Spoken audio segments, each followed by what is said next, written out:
In the dust near the edge of the Athenian agora, on a warm afternoon in the last years of the 5th century before the Common Era, a young man sat close enough to a gathering crowd to hear everything and far enough back to watch it whole. He was still known to most people as Aristocles, though he would carry a different name through history. He was perhaps 17 or 18, and the man at the center of the crowd was asking a question that the decorated general standing before him could not answer. The question was not complicated. On its surface, Socrates had asked the general to say what courage was. The general had fought, had led men into formation, had been honored by the city for the very quality being named. He had lived inside courage, or what the city called by that name, for decades. But when Socrates pressed him, not rudely, not with the energy of a man who wanted to win, but with the patient, returning curiosity of someone who genuinely wanted to know, the general could not produce a definition that held. Every answer he offered, Socrates received with apparent gratitude, turned over gently, and showed to have a small gap in it. One side too broad, the other side too narrow. The general grew restless. The crowd shifted. The young man at the edge of the gathering felt something he would not be able to name for years. The ground he had been standing on was not as solid as it had appeared. This is where it begins. Not in a library, not in a moment of sudden illumination, but in the dust of a public square, beside a man who asked the same kind of question over and over again, and refused to be satisfied with answers that merely sounded like answers. Athens, in those years, was a city of extraordinary and ordinary things, held in the same narrow space. The Parthenon stood on the rock of the Acropolis, visible from almost anywhere in the city, finished less than a generation before. The agora below was a working place. Merchants, magistrates, the smell of warm stone and fish, and pressing bodies, the sound of argument conducted at every register from the philosophical to the furious.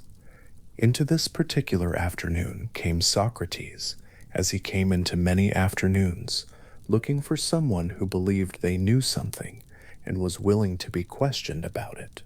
The young Aristocles came from a family that gave him every reason to feel secure in the city's arrangements. His lineage was long and traceable. Through his mother's side, he could follow the line back to Dropides, and through him to Solon, the lawgiver whose reforms had reshaped Athenian civic life 2 centuries before. Solon had written laws not merely to manage competing interests, but to establish something closer to a principled order, a city governed not by the strength of the strongest family, but by arrangements that at least aspired toward fairness. The weight of that lineage was not lost on the young man who would become Plato. A city could be thought about. The arrangements people lived under were not simply given, like weather or seasons. They had been made, and they could be made better or worse, and the question of what made them better or worse was a question that mattered beyond any single generation. But the Athens Plato was born into was already straining at its own contradictions. The democracy that Solon had helped make possible had, over the course of a century, become something Plato would spend much of his life examining with care and with a kind of deep structural worry. The assembly met regularly in the hills above the agora. Hundreds of citizens gathered, citizens being in Athens a category that excluded women, slaves, and resident foreigners, to vote on the affairs of the city, on military campaigns, on the fates of generals and rivals and allied cities. The air at those sessions was full of voices. Speakers rose, made their cases, appealed to pride or fear or history or advantage, and then the hands went up. The majority decided. The decision was recorded. The city moved on. What Plato noticed watching this machinery across the years of his youth and education was not that it always produced bad outcomes, though sometimes it did. What he noticed was that it produced decisions by a process that bore no necessary relationship to understanding. A skilled speaker could move the assembly toward almost any conclusion by appealing to the passions that happened to be dominant in the crowd that day. A city frightened was easier to steer in one direction. A city flushed with recent victory was easier to steer in another. The hands that went up were not raised by people who had been required to ask what justice was, or what the long-term good of the city required.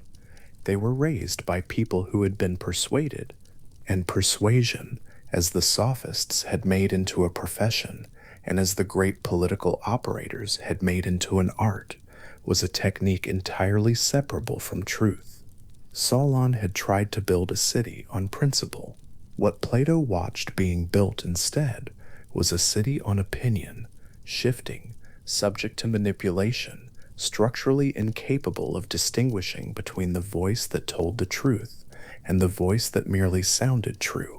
This distinction, which might seem academic to someone who had never watched a crowd make a catastrophic decision with complete confidence, was for Plato something very close to the central problem of human life together. He was learning all of this by watching, but he was also learning it from Socrates. The man at the center of those afternoon gatherings in the agora was in his 50s and 60s during the years Plato knew him as a young student. He was physically unprepossessing. Descriptions from the period are consistent on this point. He was not the kind of man whose appearance commanded the room. What commanded the room was the quality of his attention and the irresistible logic of his questions. Socrates did not lecture. He did not hold a position and defend it. He asked. He asked whether the people he spoke with could say what virtue was, or what piety was, or what knowledge was, and he asked in such a way that the person being questioned typically felt, at first, that the answer was obvious, and then felt, gradually, that it was not obvious at all, and then found themselves holding a belief they had carried for years, like a coin they had never actually examined, turning it over in their hand for the first time, and discovering it was not what they thought. This method, the practice of patient, persistent questioning, designed to expose the distance between what a person believed they knew and what they could actually demonstrate, was not primarily destructive, though it sometimes felt that way to the people subjected to it. The point was not to leave people empty. The point was to locate the exact place where knowing stopped and assumption began, because only when that place was found could genuine thinking start. The generals and politicians and craftsmen Socrates questioned were not foolish people. They were in many cases genuinely skilled at what they did.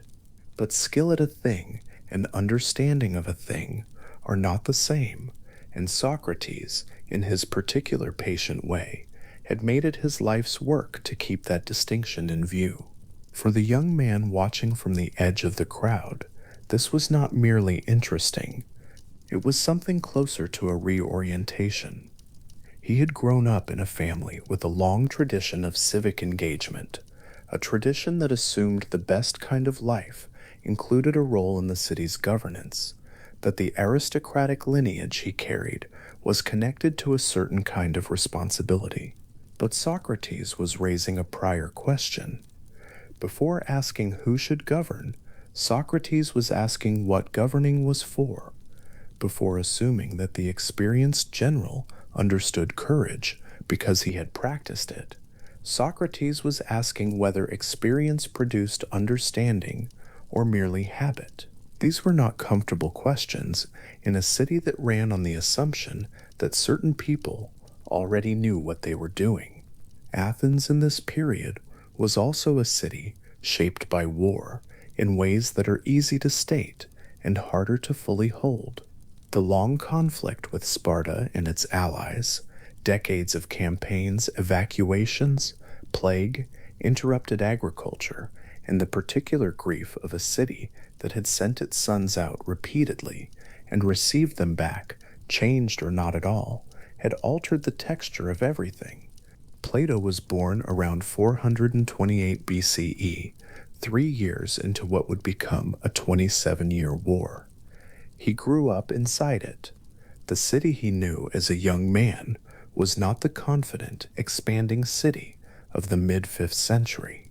It was a city that had miscalculated, that had overreached, that had sent a vast fleet to Sicily in 415 and watched it destroyed, tens of thousands of men dead or enslaved, the kind of loss from which a city does not simply recover the following season. By the time the war ended in 404, Athens had surrendered its walls, its fleet, and its democratic constitution, at least temporarily, to a regime of 30 oligarchs backed by Spartan authority, who ruled with a violence that even many of their supporters found difficult to stomach.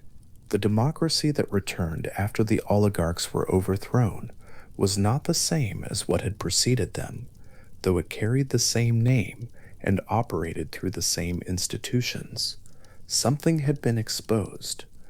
A city capable of sending its fleet to Sicily on the persuasive enthusiasm of a single brilliant and unreliable speaker was a city whose decision-making process contained a flaw that victory could conceal and defeat could not. Plato had watched this. He had watched the machinery of popular decision-making produce outcomes that were, by any careful reckoning, disastrous, and he had watched the city absorb those outcomes and continue with only partial reflection on what had gone wrong. Then, in 399 BCE, Athens made the decision that would define the remaining half of Plato's life. Socrates was brought to trial on charges of impiety, failing to acknowledge the gods. The city acknowledged, introducing new divine beings, and of corrupting the young men of Athens. He was 70 years old. He had been a fixture of the city's intellectual life for decades. He had friends, students, admirers. He also had enemies, people he had embarrassed in public, people who resented the air of intellectual superiority that attached to even the most genuinely humble questioner when the questioning consistently leaves the other person speechless. The trial drew 500 jurors, selected by lot. Socrates made his defense, and the apology, which Plato would later write, preserves the shape of it, with the same refusal to abandon his manner that had characterized his entire life. He did not perform the expected humility. He did not appeal to the jury's emotions in the customary way. He said what he believed about his own life and about the city's relationship to people who asked hard questions, and the jury voted to convict him by a margin of perhaps 60 votes. The death sentence followed. The hemlock was administered 30 days later, delayed by a religious period during which executions were customary not to be carried out. In those 30 days, Plato was among those who visited Socrates in prison. The conversations recorded in the dialogues from this period, calm, searching, conducted as though the fact of approaching death had simply cleared away everything inessential, are among the most distinctive documents in the history of human thought. Whether or not the words are exactly as they were spoken, the quality of mind they record is consistent with everything else attributed to Socrates, a man who had found, in the practice of honest questioning, something steady enough to take into the last room. Plato stood at the edge of the crowd outside the court, or near it, in those days, near enough to watch the city proceed with its ordinary business, as though nothing irreversible had just occurred. The fishmongers were working. The assembly would meet again next week. The verdict had been entered and would be carried out. The city that had built the Parthenon and nurtured the intellectual atmosphere that made Socrates possible, had also, by its own legal procedure, decided that this particular kind of questioning was dangerous enough to stop permanently. The mechanisms of popular decision making, operating exactly as designed, had produced an outcome that Plato would spend the rest of his intellectual life trying to understand. He was about 30 years old when Socrates died. What followed immediately was not the kind of withdrawal that produces a new school of thought in a few years. Plato traveled.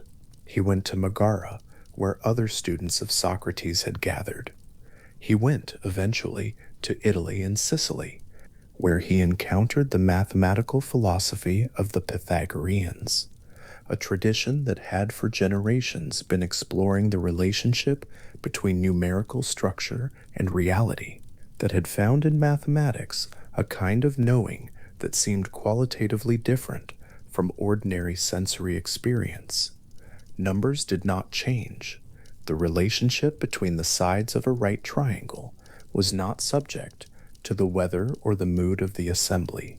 Mathematical truths, once established, stayed established, and the method for establishing them, rigorous logical demonstration, proceeding from definitions to conclusions by steps that anyone could follow and check, was the model of a kind of knowledge that Plato found deeply clarifying.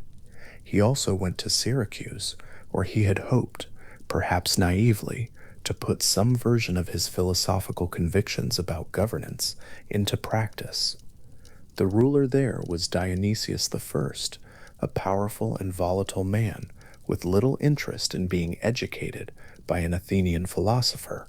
The visit ended badly enough that Plato may have been briefly enslaved before friends ransomed him, though the details of this episode are contested and should be held carefully. What is clear is that the encounter with political power as it actually operated outside the philosophical discussions of Athens left him with an experience of the gap between the city as an idea and the city as a material reality that no amount of careful reading could have produced. He returned to Athens. He was in his early 40s.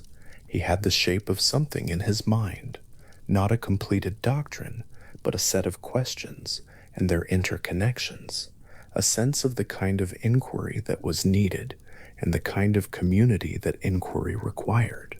In a grove to the northwest of the city, sacred to the hero Academus, he established a community of study and conversation that would be known in subsequent centuries simply by the name of the place where it met.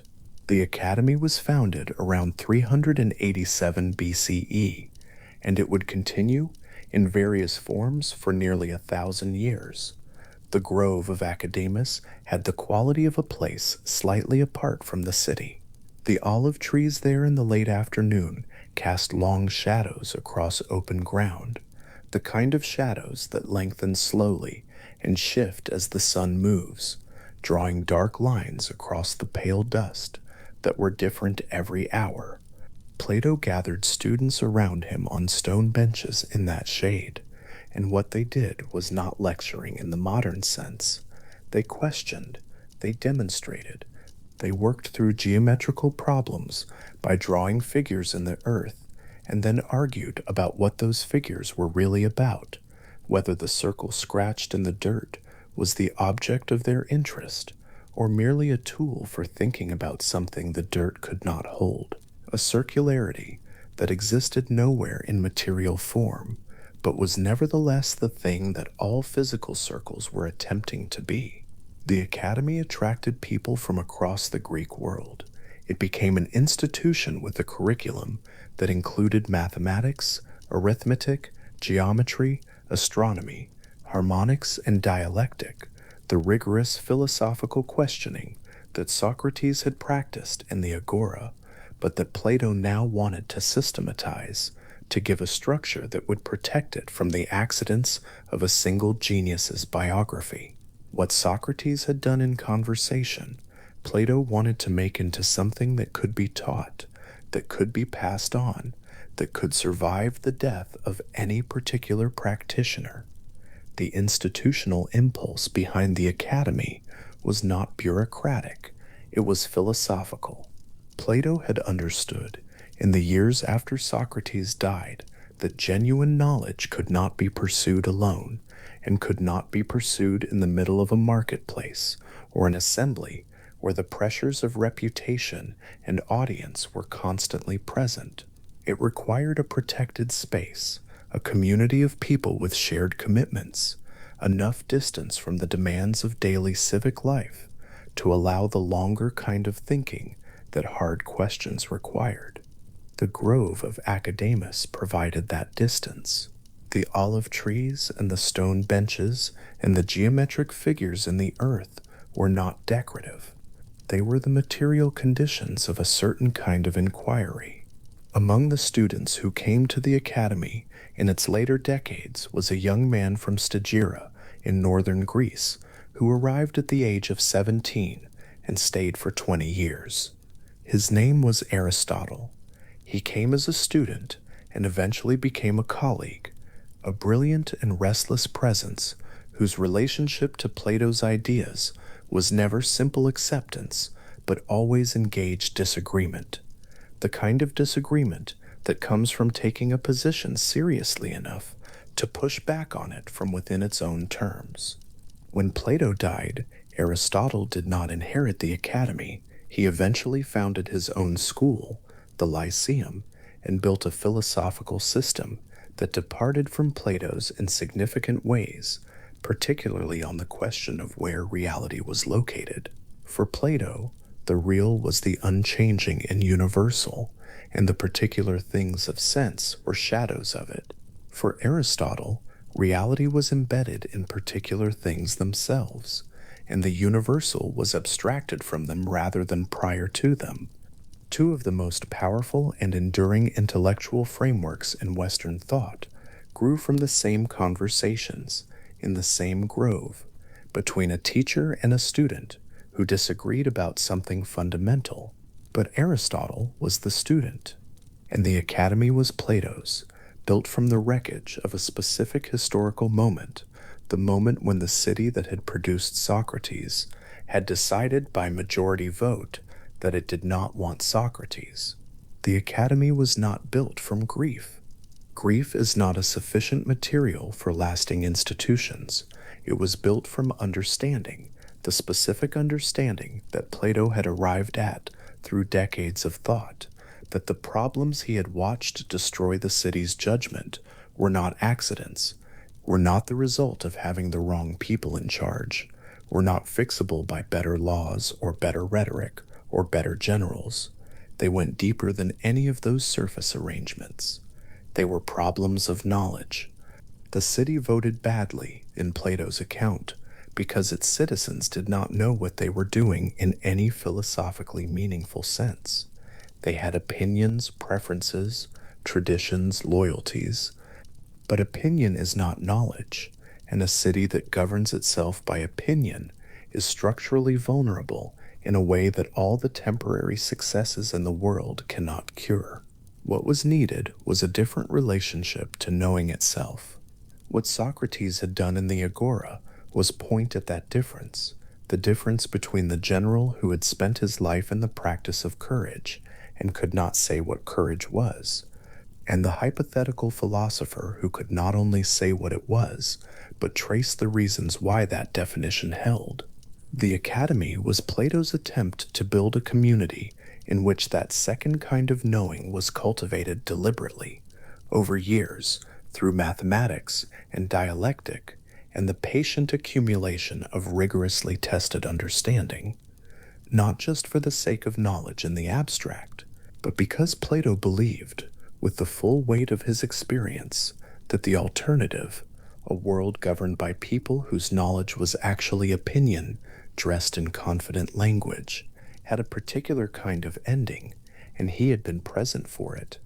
The stone benches in the grove of Academus, the geometric figures in the earth between the students and their teacher, the long shadows of the olive trees moving slowly across the ground as the afternoon deepened into evening, These are the images that remain from a place that no longer physically exists.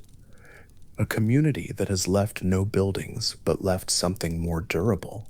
The questions themselves, still running, still unresolved, still producing in anyone who sits with them long enough, the same sensation that young man felt at the edge of a crowd in the agora. The ground is not as solid as it appeared, and this turns out not to be frightening once the initial shock passes, but simply the beginning of something. The life that preceded the academy had broken apart more than once. The city of Plato's birth had fought a long, disastrous war and emerged diminished. The teacher he had followed with something close to devotion had been killed by the legal mechanism of a democratic community operating exactly as designed. The political hopes he had carried to Sicily had failed in the particular, deflating way that hopes fail when they meet the indifference of power to philosophical argument. What was built in the grove of Academus was not built despite these failures, but through them, the way something built after a long delay carries the weight of everything that made the delay necessary and is steadier for it. Plato was not young when the academy was finally established. He had lived through enough to know that the questions he was gathering students to pursue were not going to be answered in a decade or in a lifetime. The inquiry he was institutionalizing was one he understood to be longer than any individual who pursued it. Mathematics had been accumulating for centuries before he took it seriously as a model of rigorous knowing. The questions about justice and virtue and the proper ordering of civic life had been asked in Athens before Solon and in other cities before Athens, and would be asked long after the academy had closed its doors and the olive grove had returned to silence. What the academy was in its deepest intention was a place where the asking could be protected, given a form and a structure and a continuity that the individual genius of a Socrates, exposed and unprotected in the marketplace, could not provide for itself. Socrates had been the greatest questioner Athens had produced, and Athens had killed him for it. Plato understood that conclusion with perfect clarity. The institution he built was, among other things, an answer to that conclusion, a space where questioning was not only permitted but required, where the standards for genuine knowing were held carefully rather than abandoned to the pressure of the crowd, where the slow work of philosophy could be done across years and generations rather than in the abbreviated time a single unprotected life provided. The young Aristotle arrived at the academy and found an institution already deep in its work. He found a teacher who had spent decades not merely thinking about knowledge, but building the physical and social conditions in which serious knowledge could be pursued. He found a community of inquiry rather than a school of doctrine, a place where disagreement was not a problem to be suppressed, but the engine of the whole enterprise. The tradition of questioning that Socrates had practiced alone in the agora had found, in that grove, something closer to an enduring home. The grove itself had the quality of all places slightly apart from ordinary life, not remote, not monastic in the later sense, but set apart enough that the noise of the city was reduced to a background presence rather than an immediate pressure. In the late afternoon, when the light came at a low angle through the olive trees and the shadows stretched long across the open ground, the men gathered on their stone benches were doing something that had no obvious immediate use, drawing figures, asking questions, testing arguments, and the uselessness was precisely the point. The kind of knowing the academy was building toward was not instrumental in the ordinary sense. It was not knowledge of how to win wars, or manage estates, or persuade assemblies. It was something slower and more demanding, and Plato believed more real, A life had been taken apart by the city's inability to tell the difference between a person who knew and a person who performed, knowing convincingly. A new institution had been built carefully in a grove of olive trees, designed to develop the capacity for that distinction. The stone benches were modest, the curriculum was long, the questions were old and would remain old. In the late afternoon light, with the geometric figures wearing away in the dust between the students' feet, the work that would shape the next 2.5 millennia of philosophical inquiry was proceeding one conversation at a time, patient, deliberate, and unhurried, the way all genuinely durable things are built. Socrates leaned forward slightly, the way a person does when sharing something that requires a kind of quiet, and said to the young man beside him, "Imagine human beings living in an underground dwelling, not loudly, not with the manner of a lecturer settling into a prepared argument." He said it the way someone begins a story to a single friend in the shade of a covered walkway on an afternoon warm enough that neither of them was in any hurry to be elsewhere. Glaucon listened. The city went on around them, its ordinary noise, its cellars and its arguments, its dogs and its dust, and inside that ordinary noise the story began to take shape. The dwelling Socrates described had an opening toward the light. That much could be said in its favor, but the opening was far above, and the light that entered through it did not reach the people who lived inside. Not really, not in any way they had learned to use. The people had been there since childhood, since before memory, since before the first question had formed itself into something that could be asked.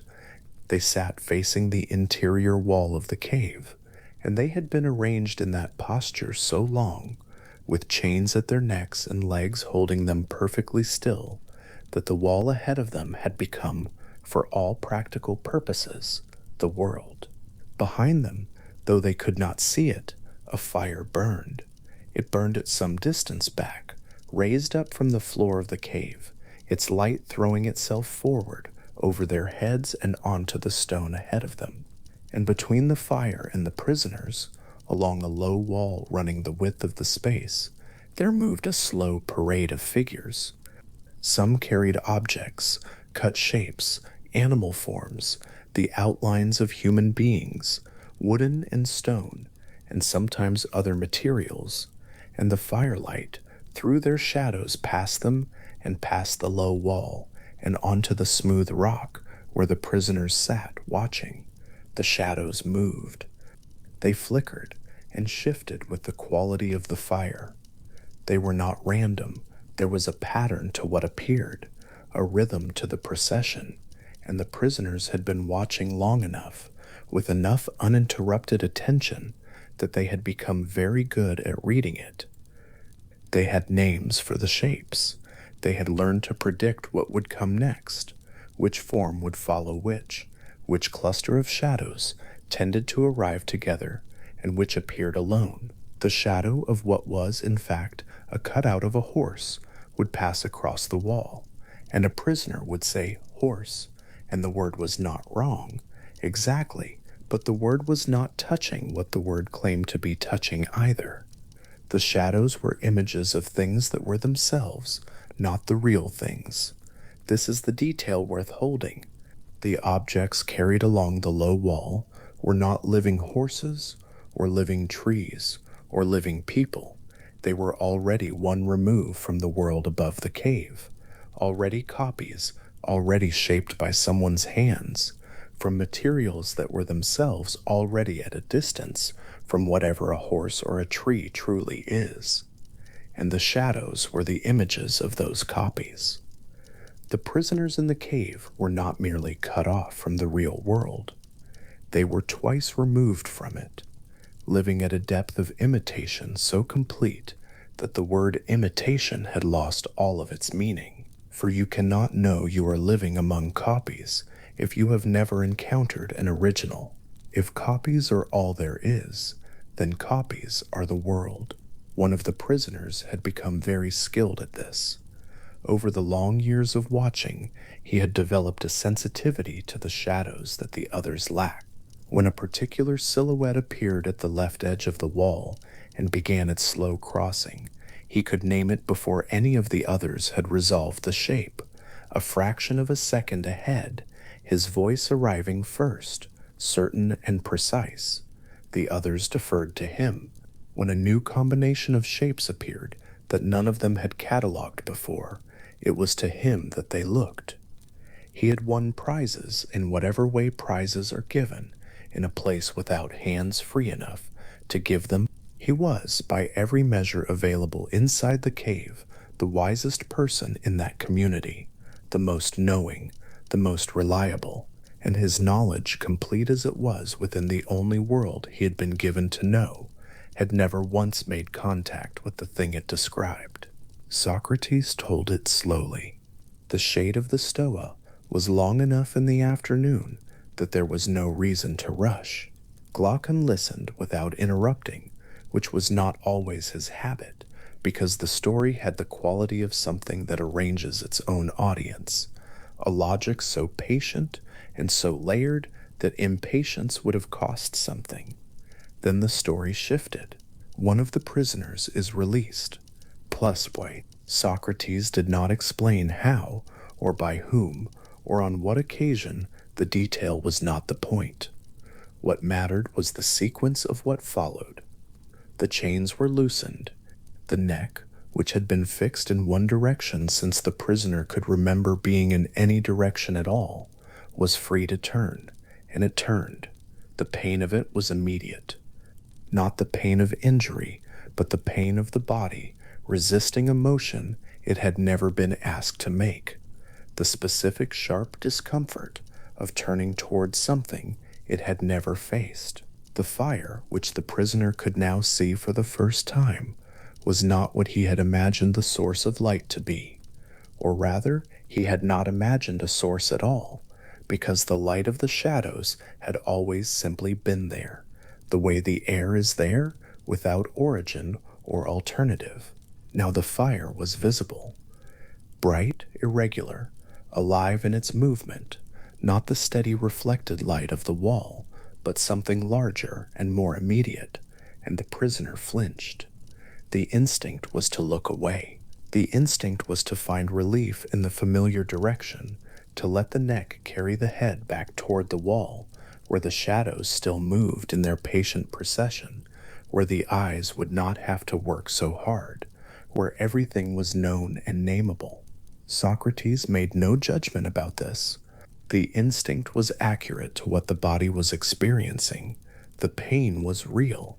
The fire was genuinely more difficult to look at than the shadows had been, and the shadows, which the prisoner could still see when he glanced back toward the wall, would have seemed now not less real, but more familiar, more manageable, more like the world he carried inside him. The person leading him out of the cave would have to persist against this, would have to direct the prisoner's attention again and again toward the fire and the objects and the low wall, showing him, one piece at a time, the machinery that had been producing the only world he had ever known. The objects carried along the wall were harder to look at than the shadows had been. The prisoner would not have been able to take them in immediately. Not the crafted shapes, the cut stone and wooden forms, even the occasional figure carrying a lamp, whose light added something of its own to the fire behind them. To understand these things would take time. To see them steadily would take a specific kind of patience, the patience of a mind not yet used to finding its vision inadequate, learning slowly that inadequacy is not failure, but the beginning of something else. The walk to the cave's opening was longer than the light suggested. The opening was visible, a pale widening in the rock somewhere above, but the path toward it required climbing, and climbing required effort of a kind that the prisoner's body had not been built for. The body had been built for stillness, for the particular passive attention of someone facing a wall in one posture for years and years, Now it was required to move through difficult terrain, upward, against the natural weight of a form accustomed to rest. When the prisoner emerged from the cave, the sky was above him. Socrates let this moment sit quietly in the telling. There are moments in a story that require less elaboration the more important they are, and this was one of them. The prisoner emerged, and the light was everywhere. Not the light of the fire, which was large but bounded, which came from a single source and left the rest of the cave in degrees of shadow. The light of the world above the cave had no single direction. It came from everything and fell on everything and left almost nothing in real darkness. And for a person who had spent his life in the cave, this was not at first a revelation. It was an assault. The eyes closed. The body went to the ground. The prisoner lay flat in the open air, feeling the warmth of the sun on skin that had never been warm in that particular way, and waited. The first things he could bear to look at were the shadows, not the shadows on the cave wall, but shadows here, the shadow of a tree on the ground, the shadow of his own hand held up against the brightness. These were easier because they were dark against light, and the eyes could rest in them while adjusting. Then the reflections, water somewhere nearby, the sky caught in it, the shapes of things arriving at the eyes from their mirrored images rather than directly, a degree of filtering that made looking possible. He looked at reflections for a while, then at the things themselves. Then, when the day had moved and the stars had come out, at the stars and the moon, looking up at last bearing to look upward, finding in the sky's darkness a relief that the full light of noon still denied. The sun itself came last.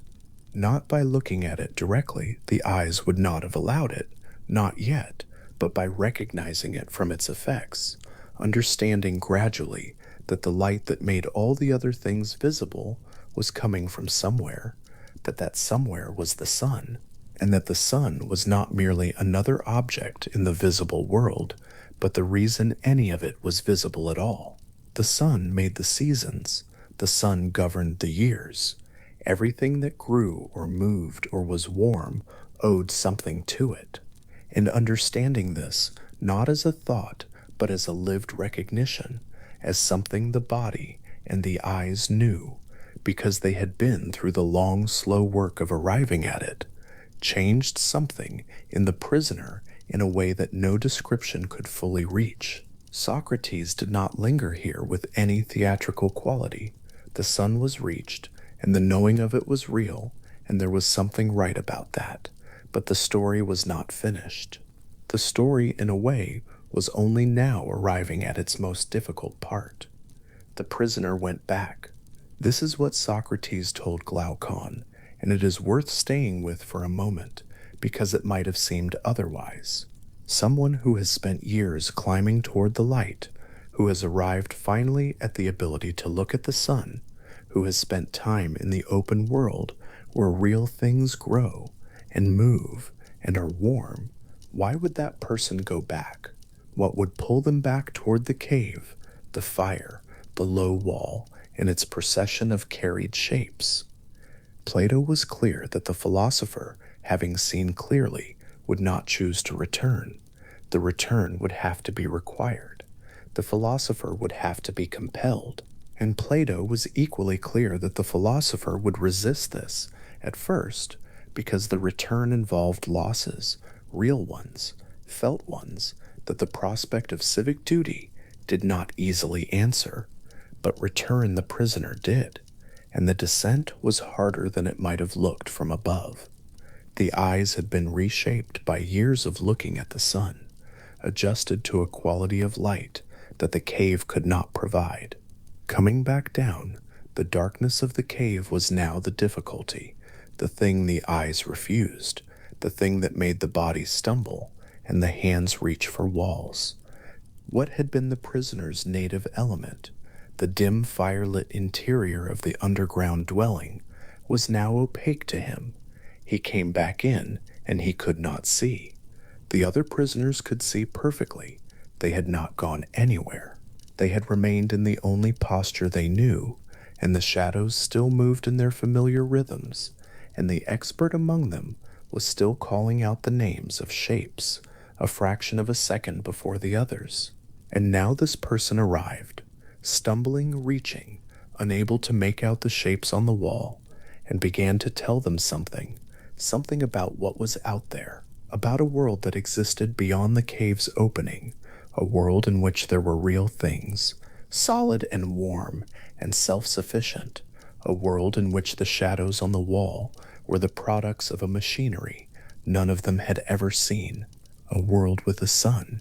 The prisoners listened, or half listened, in the way of people who were already confident in what they know, and what they saw was someone who had gone up into the light and had come back unable to see.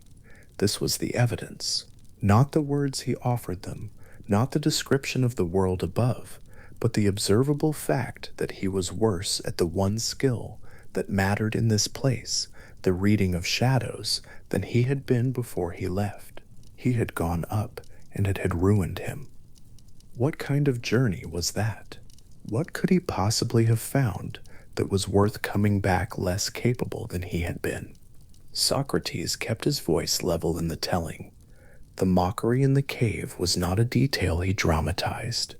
It was a detail he set down beside the others, matter-of-factly, as one more stage in the story's logic. The prisoners would have mocked the returning figure. Of course they would have, given everything they believed, given the only evidence available to them. The mockery was rational, and if anyone were to try to release them, to loosen their chains and turn their necks and point them toward the fire, if anyone were to insist that the world they knew was a world of shadows, the prisoners would resist, and the resistance might, in some cases, become something more. Socrates noted, still at the same measured pace, that if someone tried to drag them toward the light, they would do whatever was within their power to stop it, and if they could manage to lay hold of the person doing the dragging and to kill him, they would. The afternoon light in the Stoa had shifted slightly while the story was told.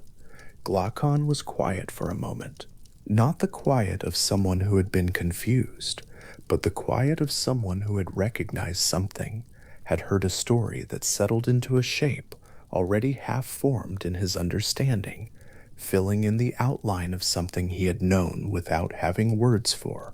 The story had described, with the patience of a person who had been thinking about this for many years, something true about what knowledge requires, and what it costs, and what the world tends to do with the people who have most of it to offer.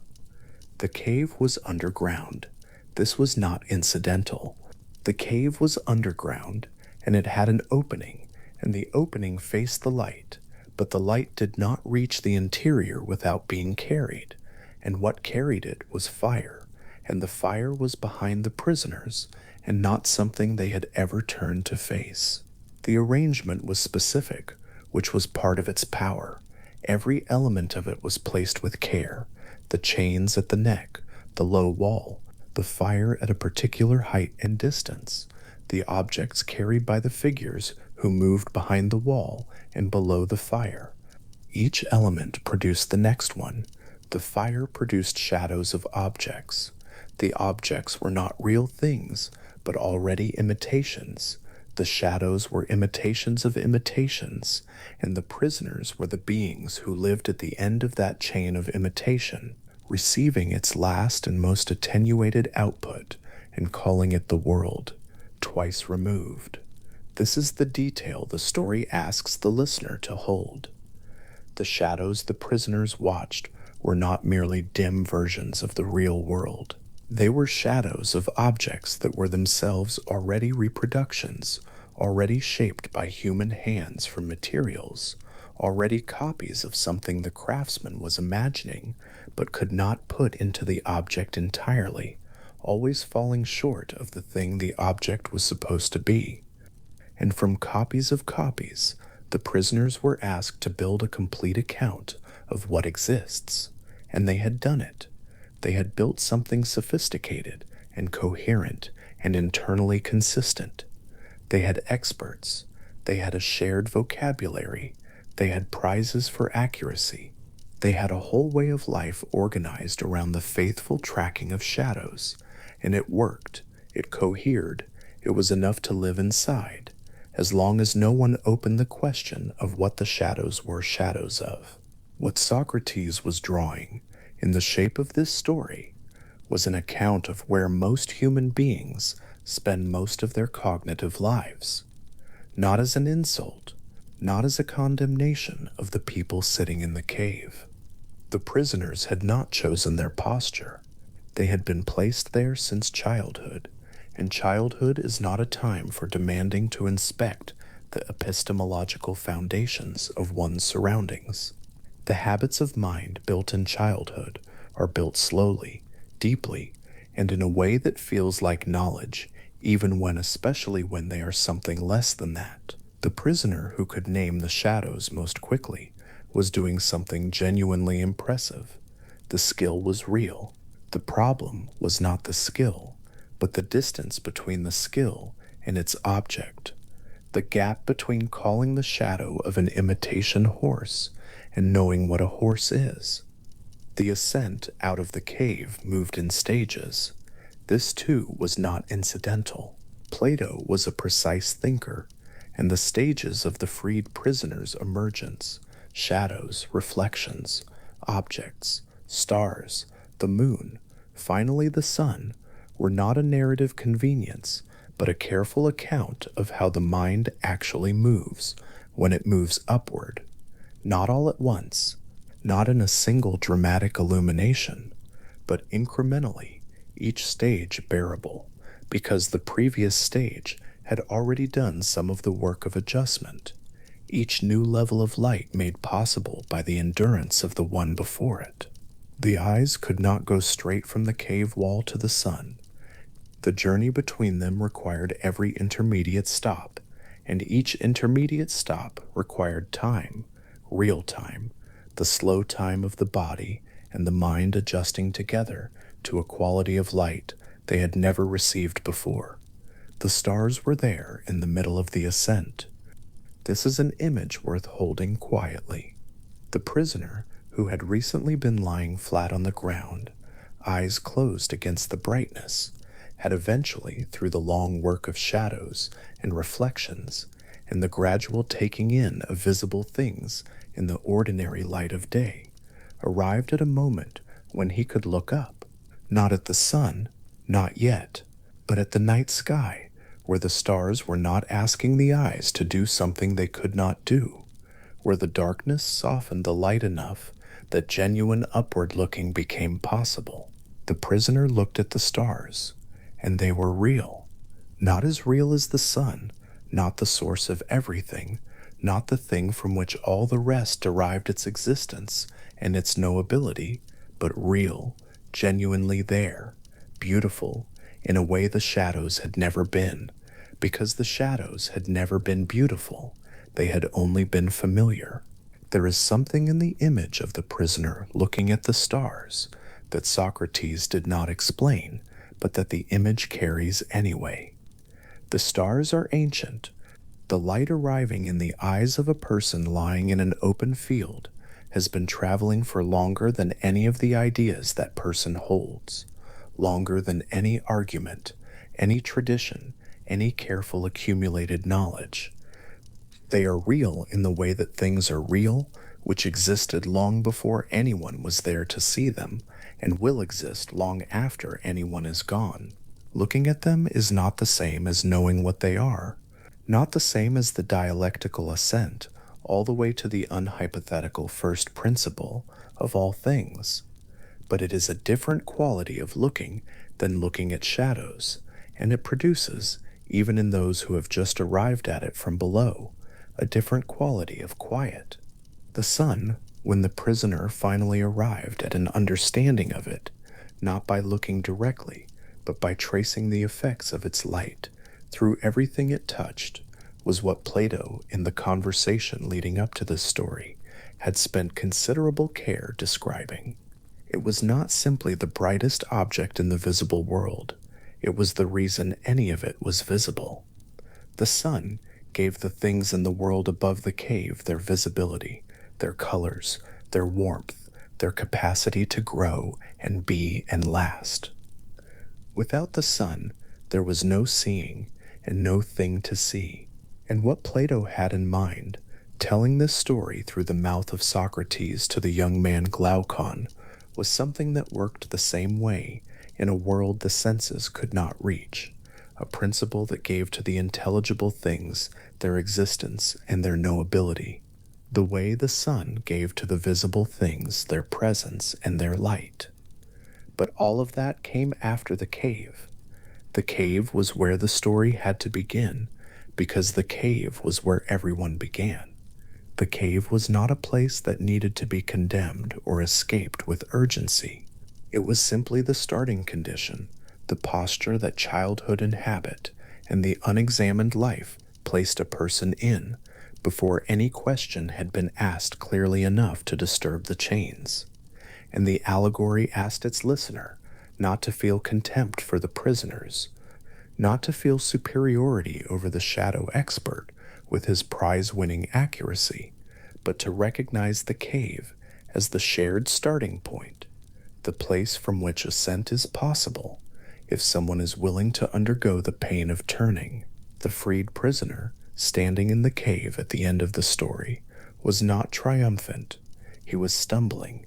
His eyes, full of a light that the cave could not provide, were making the cave's darkness into a difficulty rather than a home. He had come back to tell the others something, and the others were not ready to hear it, and the gap between what he carried and what they could receive was too wide, at that moment, to be crossed by words alone. He held out his hands in the dark, and his companions did not take them. Socrates finished the story. He finished it without any dramatic gesture, without raising the stakes of the ending, without stepping outside the story to explain what it meant or what Glaucon ought to feel about it. The story had been told. The logic of it was there for a careful mind to follow. The philosopher had gone up and come back and been mocked and threatened, and the city had not changed, and the shadows still moved across the wall, and the shadow expert still held his reputation among people who had no way of knowing that his expertise was not knowledge. There was a long, quiet moment after this, the kind that settles over a conversation when what has been said is not finished being heard. Glaucon understood some of it. The young man was intelligent. Plato's dialogues remembered him that way, and he understood enough to know that the story had more inside it than a single afternoon's conversation could exhaust. He understood that the prisoners were a description. He understood that the cave was a description. What he was still working toward, in the silence after Socrates had finished, was the recognition that the story had not placed him outside the cave, looking in at the prisoners with the calm perspective of someone who had already made the ascent. It had placed him in the cave. It had placed everyone in the cave by default at the beginning, and the only question was whether the turning had begun. The fire behind the prisoners kept burning through this silence.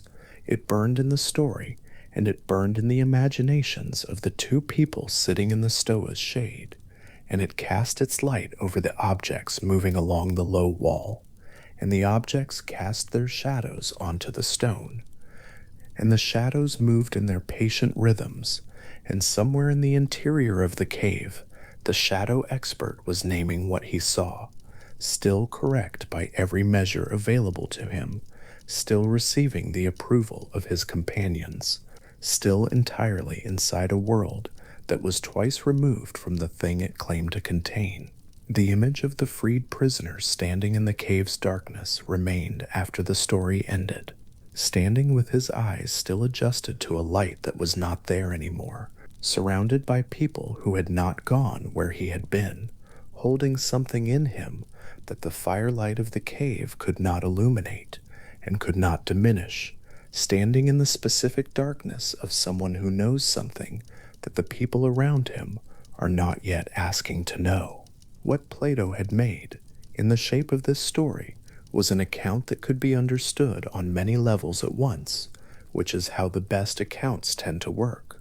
On one level, it was a description of what the philosophical life looked like from the outside: strange, disorienting, apparently counterproductive, ending in mockery or worse.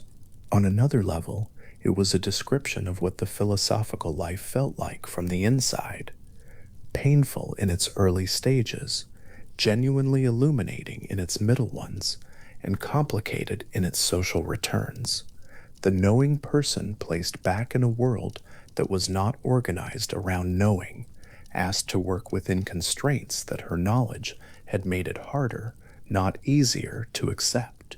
And on a level that neither of those quite names, the prisoner standing in the cave, full of a light that the cave could not accommodate, patient in the dark, waiting for the eyes to adjust again to the long downward return. The story described something true about every mind that had ever been asked to see differently than it was taught to see. The turning was difficult. The pain was real. The resistance was not foolishness, but the accurate response of a body built for one kind of attention, being asked to practice another. And the shadows on the wall kept moving through all of it, patient and indifferent, throwing their familiar shapes onto the stone, asking nothing from anyone, entirely unchanged by the fact that someone, somewhere in the cave, had stopped mistaking them for the world. Plato was sitting with a problem that would not rest. Not a young man's problem, not something new. He had been turning it for decades, testing it against geometry, against memory, against the long afternoons of conversation at the academy, against the fact of a teacher killed by a city that believed itself wise. The problem was this: when a mind genuinely knows something, what exactly is it touching?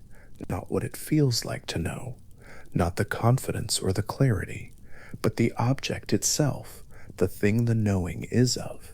He had been working toward an image that might hold the whole of it, and on one of those late afternoons, with the olive trees outside the courtyard, and the sound of a student working through a proof in the adjoining room, the image came to him with the patience of something that had been waiting to be found. The sun, not a metaphor borrowed for decoration, a structure, an argument built into the shape of light itself. The difficulty he was facing was one that a careful mind runs into quickly, once it starts asking seriously what knowledge requires. Everything the senses offer is in motion. A face ages. A river changes its banks. The color of a wall shifts with the hour of the day. Even something as apparently stable as a stone held in the hand, turned in the light, is at that moment in one position, one angle, one temperature, presenting one face of itself, and concealing every other. The particular thing any particular thing encountered in the world of perception is always slightly incomplete, always partly other than what it appeared a moment ago, always what it is from this angle rather than all angles, at this time rather than all times. And if the objects of perception are perpetually this way, partial, shifting, sliding between what they seem and what they are, then what a mind does with them cannot quite be called knowing. It might be opinion, it might be reliable expectation, it might be the kind of practical familiarity that lets a craftsman do his work well, but it does not reach the stability that knowledge, as Plato understood it, requires. A craftsman knows his material deeply. A carpenter who has spent 30 years working with wood has developed a genuine and tested understanding of how different grains behave, how a joint will hold under different stresses, how moisture changes what is possible and what is not. This understanding is real, it is hard-won, and it is useful, and Plato did not dismiss it as worthless, but the carpenter's knowledge is calibrated to wood, to these pieces, these planks, these joints, and wood itself is a changing, impermanent thing, always partly what it was, and partly what it is becoming.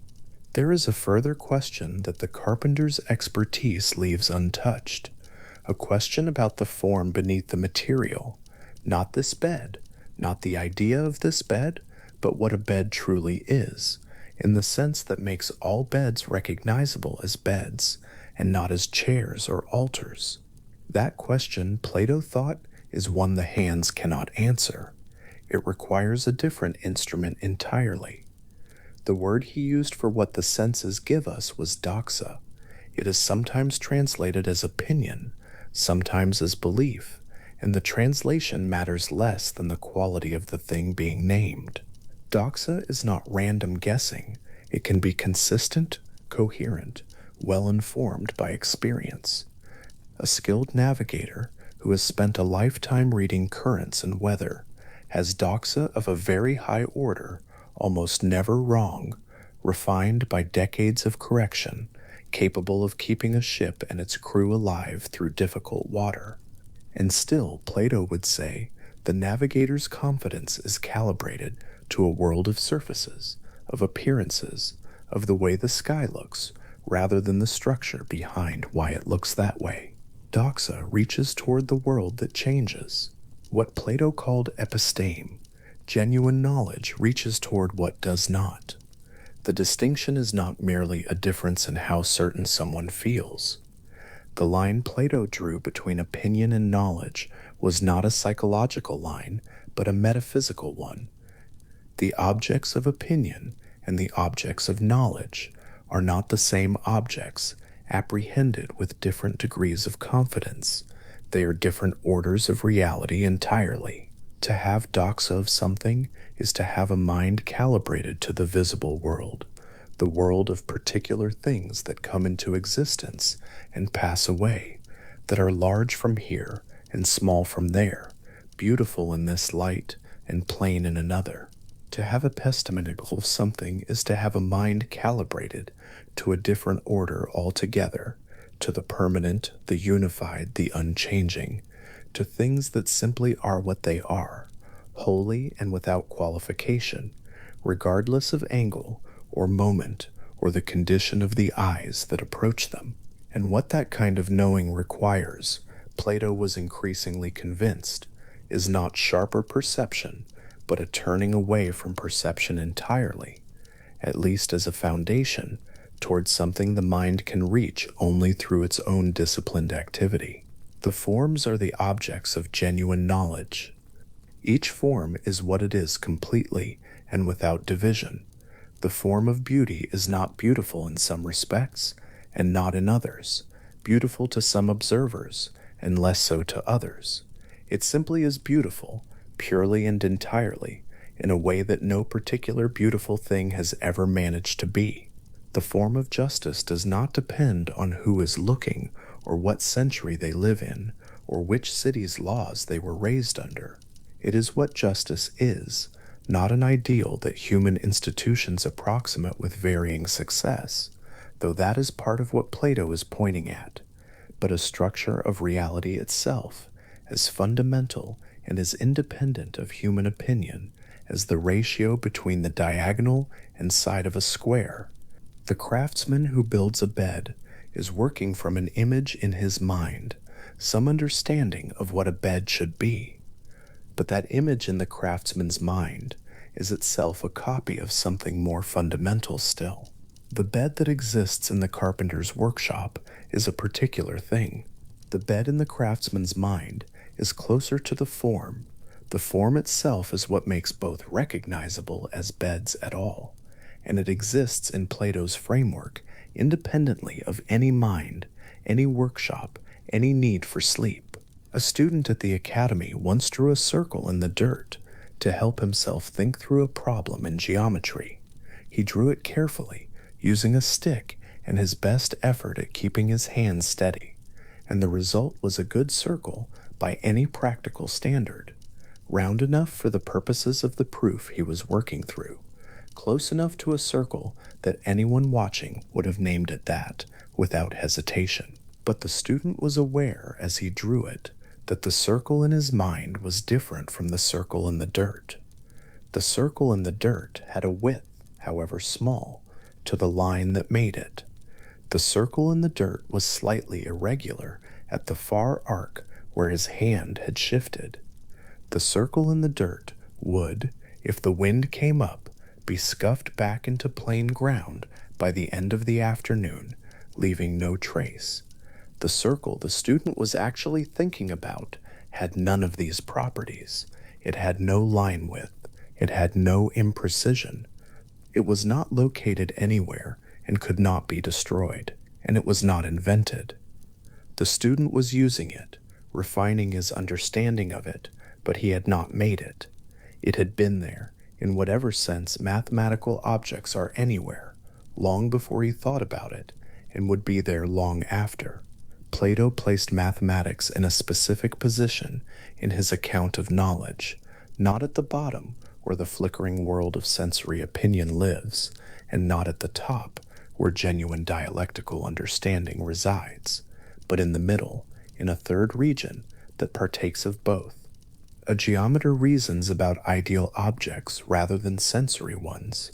The circle the geometer means is not the drawn circle, but the perfect one.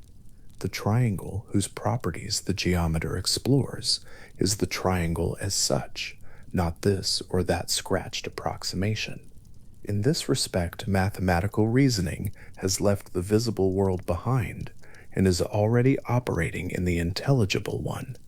But the geometer still operates from hypotheses, assumptions about the properties of lines and angles, and figures that the geometer takes as given rather than subjecting to further examination. Why should a straight line have the properties it has? Why should parallel lines behave the way they do? These questions the geometer sets to one side as starting points, not as things to be derived. And because mathematics rests on unexamined foundations, it cannot, in Plato's view, reach all the way to the first principle of everything, to the root from which all other truths grow. It can go very far. It reaches a level of precision and certainty that no sensory inquiry can match. But the unexamined hypothesis beneath it is a gap, and the gap matters. He laid this out in an image that has come to be called the divided line. The image is simple. Take a line and divide it into two unequal sections. The lower section represents the visible world, everything the senses can touch, everything that changes and passes away. The upper section represents the intelligible world, the realm of forms, and the reasoning that reaches toward them. Now divide each of those two sections again in the same proportion. The lowest segment of all holds what might be called images, reflections in water, shadows on walls, painted likenesses, all the images of things that are themselves already impermanent. The second segment, just above it, holds the ordinary things of the visible world, the stones and trees and people and beds and cities, the particular things that cast the shadows and generate the reflections. Together, these two segments make up the visible world, and the cognitive states corresponding to them are, from bottom to top, something like imagination and something like ordinary belief. They both involve the mind oriented toward the world of change. In the intelligible half of the line, the third segment holds mathematical and hypothetical thinking, reasoning about ideal objects that are nevertheless still approached through diagrams, through working assumptions, through the machinery of proof, rather than direct apprehension. The mind here is more awake than in the visible world. It is touching something more stable, but it is still working from below its objects, in a sense reasoning toward them through chains of inference, starting from assumptions rather than foundations. And in the fourth segment, the highest region of the line, Plato placed what he called noesis, pure intellectual apprehension, the activity of mind that does not rest on hypotheses, but presses back through them, tracing every assumption back to its ground, following the dialectical path all the way up until it reaches the unhypothetical first principle. This is where genuine knowledge lives, not where most minds spend their days, not where even the best mathematical minds necessarily go, but where the philosopher who has completed the full education, the years of mathematics and dialectic, the long, slow reorientation of the soul, is finally able to arrive. The four states correspond to four levels of reality. The things the mind can genuinely know, the forms, are more real than the particular things that imitate them, which are more real than their reflections and images. Reality here is not a simple binary between what exists and what does not. It is a gradient, a spectrum of being, with shadows at the lower end and the form of the good at the upper. A particular beautiful face participates in the form of beauty, derives from it whatever genuine beauty it has, but falls short of that form in the way a reflected face in a still pool falls short of the face above it. The reflection is less than the face is less than the form, and the form is not simply more beautiful than any face, it is beautiful in a way that makes the word beautiful, applied to a face, already a little metaphorical, already reaching for something the face can point toward but not provide. This is what Plato meant by participation, the relation by which every particular thing in the visible world derives its character from its corresponding form, while remaining in the end less than that form. The many beautiful things of the world all participate in the form of beauty.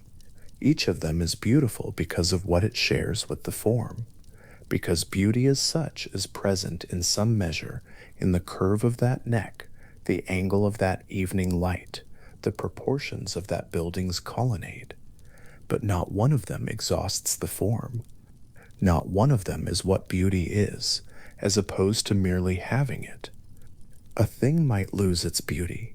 The face ages, the light changes, the building crumbles, and the form remains exactly as it was, untouched, because the form is not in the thing, but rather the thing is, in some imperfect and temporary way, in the form. The particular beautiful thing is beautiful insofar as it points beyond itself towards something it can only approximate.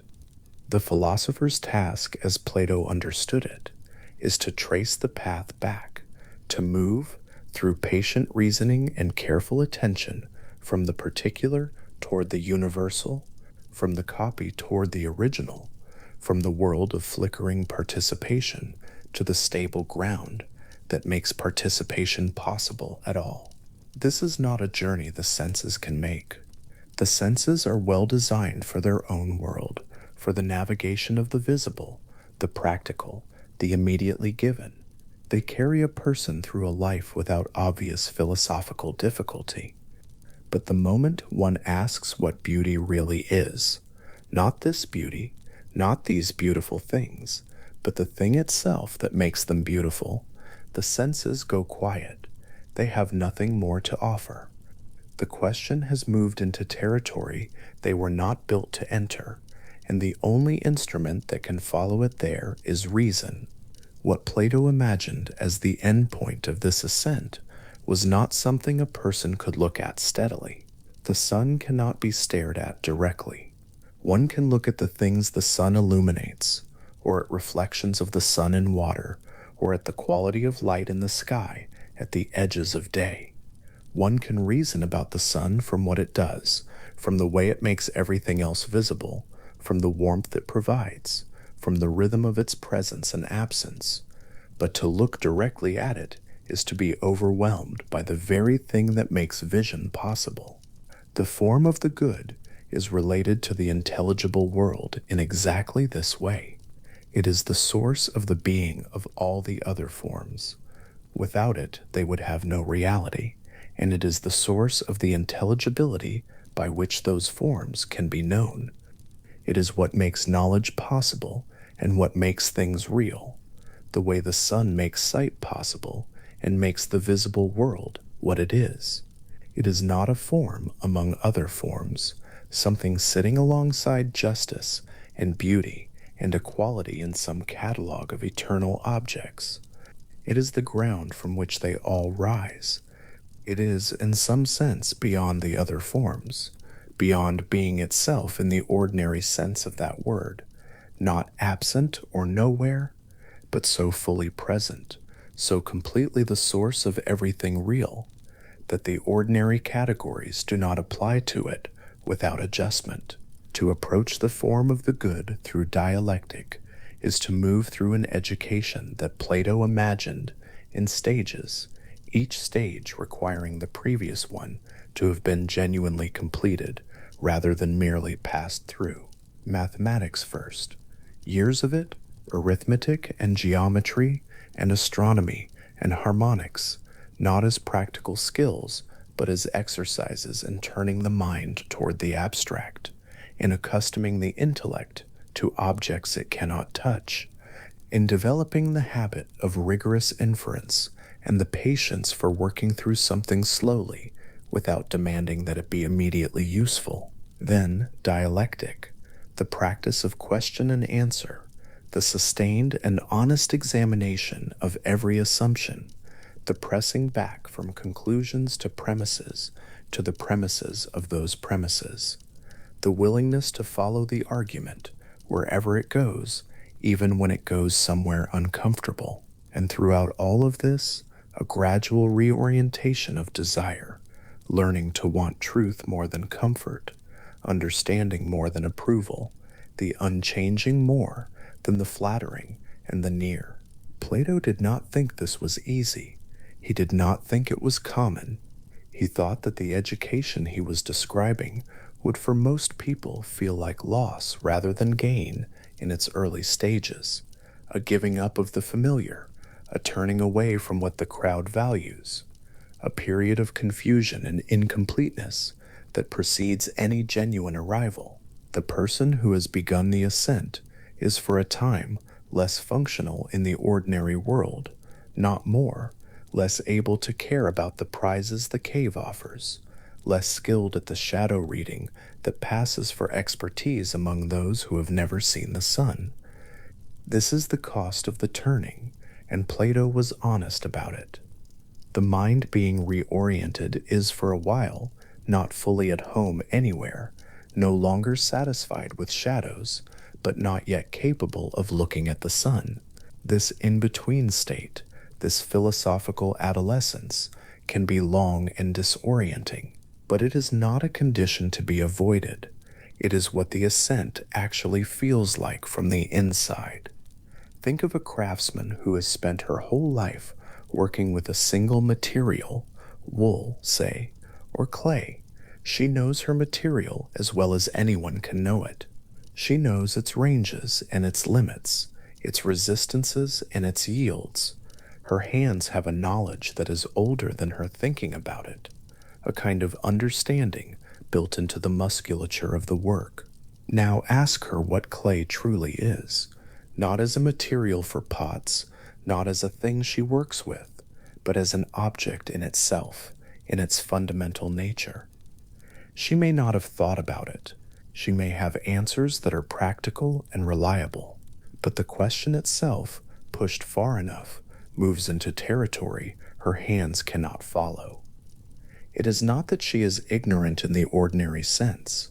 It is that the kind of knowing her work has given her, real and hard-earned as it is calibrated to the world of particular things, and the question is asking about something else, about what clay is as such in whatever sense the general exists beneath the particular. That question requires a different kind of attention entirely. There is a moment in this kind of attention, a moment Plato was trying to point at with the divided line and the sun and all the careful apparatus of the forms, when the mind, having followed a philosophical argument far enough, finds itself no longer looking at the argument, but through it, toward the thing the argument is about. The argument becomes transparent, the way a clean window becomes transparent when the view through it is compelling enough. Still there, still doing its work, but not itself the thing being seen. What is seen, at that moment, is not a conclusion. It is not a position that has been argued for and arrived at with satisfaction. It is something more like a recognition, the mind encountering something it was in some sense already shaped to know, finding what it was always already oriented toward, the way a compass needle settles when it is finally pointed north, not acquired, not built up from parts, encountered as if for the first time and also as if always, the form of beauty encountered in that way, not this beautiful thing, not the list of beautiful things one has admired across a lifetime, but beauty as such, beauty in its own nature, is not diminished by the particular beautiful things that have pointed toward it. Each of them was genuine in its way. The face, the music, the specific quality of light on a winter afternoon. These are real participations in something real, real enough to have moved the heart, real enough to have left marks on a life. But to see what they were all sharing in, to have the mind touch even briefly the form they were all pointing toward, is not to dismiss what pointed. It is to understand at last what the pointing meant. The particular beautiful things have not been proven unreal.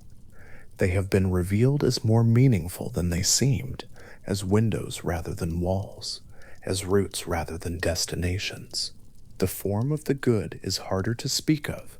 Plato spoke of it carefully and somewhat indirectly, offering the sun as an analogy rather than a description, acknowledging that the analogy goes only so far and that what it is pointing at exceeds any image that can be made of it. The sun illuminates things in the visible world, making them both seeable and real to the eye. The form of the good illuminates things in the intelligible world, making them both knowable and real to the mind. Both are sources of existence and sources of the capacity to apprehend that existence. Both are conditions of everything that happens in their respective domains, rather than things within those domains alongside other things. The sun does not sit among the visible objects it illuminates in the same way that a stone sits among other stones. It is of a different order, belonging to the domain it governs, while also being the source of that domain's governing principle. And the form of the good is in precisely this sense of a different order from the other forms, their source, their ground, the reason they have the being, and the intelligibility they have. He could not say more than this without the image beginning to strain. A long rope can reach into deep water, but there is a depth at which the rope runs out and the water continues. Plato was always careful about where his rope ran out. He offered the analogy of the sun. He offered the divided line. He offered the allegory of the cave, with its fire and its shadows and its blinding ascent into daylight. Each of these images reaches toward the same thing from a different angle, and none of them fully arrives, which is perhaps part of the point. The form of the good is not something that can be handed to another person in a box of arguments. It can be approached. The path toward it can be described. The conditions under which the approach becomes possible can be cultivated through mathematics, through dialectic, through the slow reorientation of what the soul desires and what it is willing to follow. But the arrival, if it comes at all, is not the result of the preparation in the way that a conclusion is the result of a proof. The preparation clears the obstructions. What is seen, when the obstructions are cleared, was already there. Plato did not think everyone would make this ascent. He did not think the world was arranged in such a way that the invitation to ascend was refused without consequence.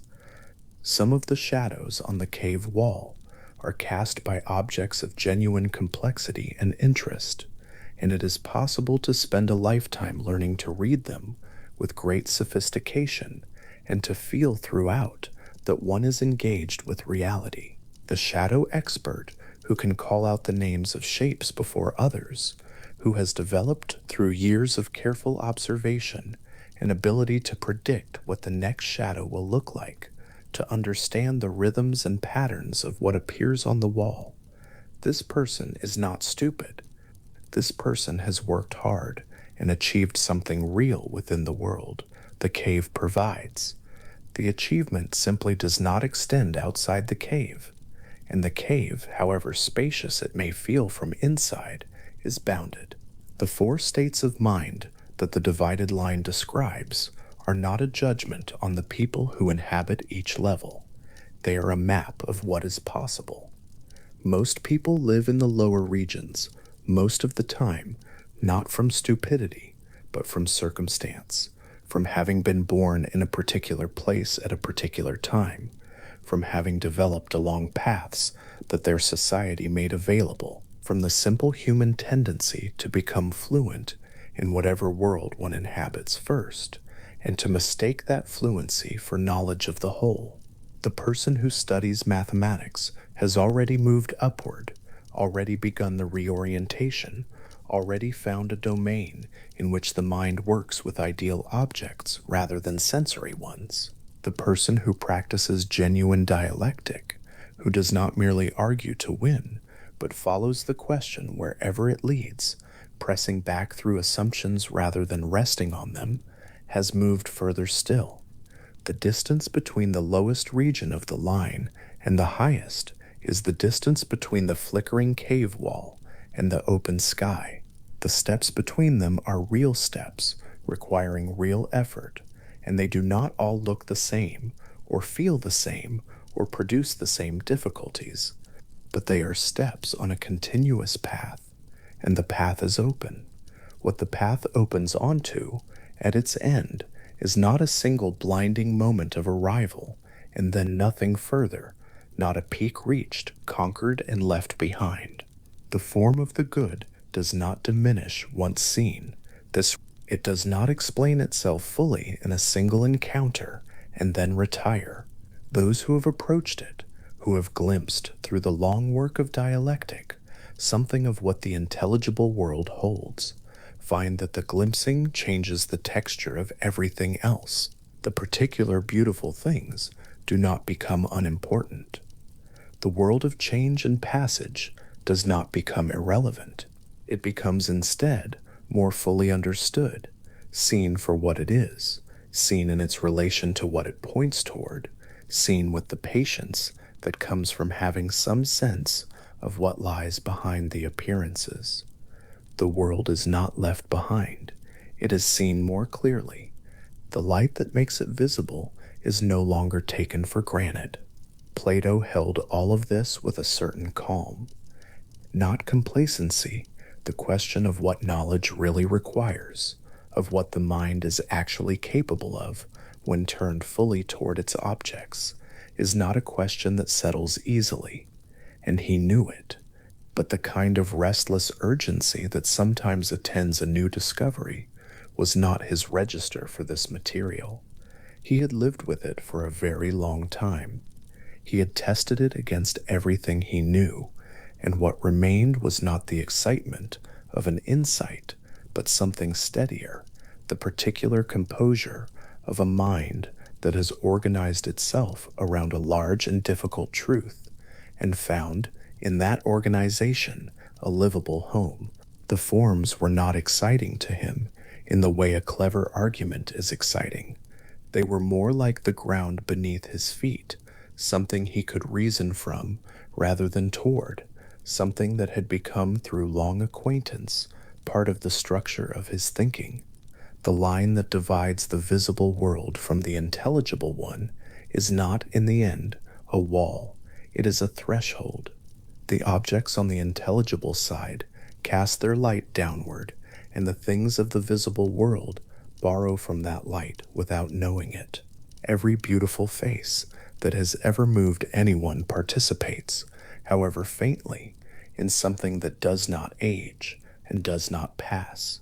Every just act that has ever been done rightly, even once, In a world of imperfect institutions and imperfect understanding, reaches toward a form of justice that is not itself imperfect, that is not a compromise or an approximation, but the thing that all the approximations are approximating.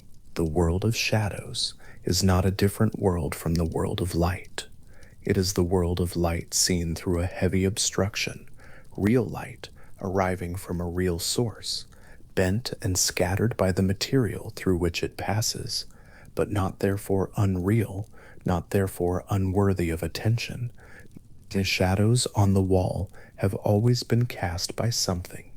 The form of the good stands above the cave's opening, like the sun above the open sky, not entering the cave, not competing with the fire that creates the shadows inside, simply present and inexhaustible, the source of the light that falls through the entrance and makes the ascent, for those who turn toward it, possible. Plato did not claim to have arrived there himself.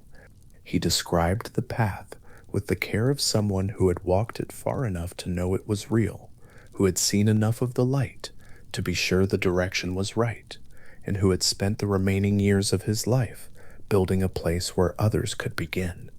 The academy in its olive grove was not a monument to having found the answer.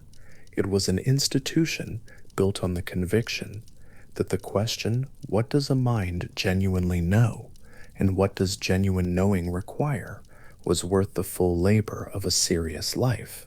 The grove kept that conviction alive in the slow afternoon light, in the geometric figures drawn and redrawn in the dust, in the arguments that went on long after the students thought they had finished, in the patient, steady turning of attention toward what cannot quite be seen but will not stop being there. Socrates crouched in a sun-warmed courtyard somewhere in Athens on a morning that had not yet grown too hot to think.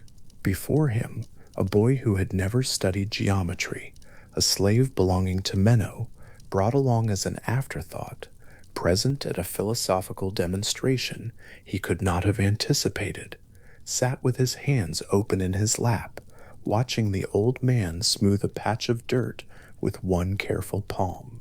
The surface was not quite flat. Socrates did not seem to mind. He picked up a stick, not hurrying, and drew 2 lines crossing at right angles, and then extending outward from that center, a square.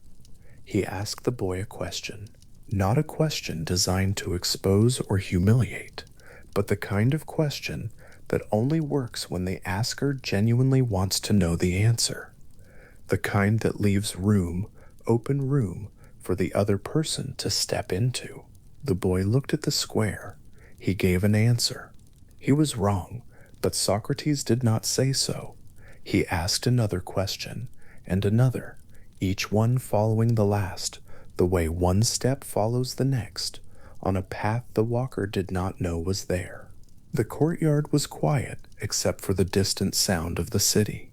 A fly moved across the surface of a nearby wall and stopped, and was still. What happened next is one of the oldest puzzles in philosophy, though it does not look like a puzzle from the outside. Guided by nothing more than questions, never told anything, never corrected in the ordinary sense, the boy arrived at a correct understanding of how to double the area of a square. He arrived there from the inside. Socrates had drawn the problem, and had asked, and had waited, and the knowledge had surfaced in the boy as though it had always been there, resting in some quieter room of the mind, waiting for the right door to be opened. Plato watched this and thought, learning is not acquisition, or rather, he was led by this, and by other demonstrations, other conversations, other long afternoons of difficult thinking, to a view that seems strange at first hearing, but grows steadier the longer it is held. The boy did not learn something new. The boy remembered something old, not something learned in this life, not something passed down from a teacher, but something the mind already carried from before this particular body, before this particular name, before the specific weight of this morning in this courtyard. Plato called this anamnesis. The word means in Greek something like unforgetting. The idea is that genuine knowledge is not information poured in from outside, but recollection rising up from within, and that what is being recollected is nothing less than what the soul once knew directly before its descent into embodiment covered it over with the noise and pressure of sensory life. This is not, it should be said, a comforting fairy tale about the mind's hidden wisdom. Plato intended it as a philosophical argument with real stakes about the nature of knowledge and the structure of the soul. The slave boy's demonstration was not meant to be charming. It was meant to be evidence. If the boy could arrive at geometric knowledge through questioning alone, without instruction, then either knowledge was somehow latent in him already, or the questioning itself had generated it from nothing. And the second possibility is harder to defend than it sounds. Something was there. The questioning found it. The question for Plato was where it had come from, and the answer he reached was that the soul, before its life in any particular body, had dwelt in the presence of pure and unchanging truth, and that the philosophical work of a human life is the slow, careful, often painful process of returning to what was known then and has since been half forgotten. It is a claim that no one can entirely verify and no one has entirely refuted, which is perhaps one reason it has persisted. The geometry works. The boy's answer was correct. Whatever that demonstration proves or does not prove about immortal souls and pre-incarnate knowing, it demonstrates something real about the structure of mathematical understanding, that it is not empirical, not drawn from observation, not dependent on any particular example in the physical world, but grasped by a kind of inner seeing that the examples in the physical world can only gesture toward. The drawn square in the courtyard dirt was never quite a square.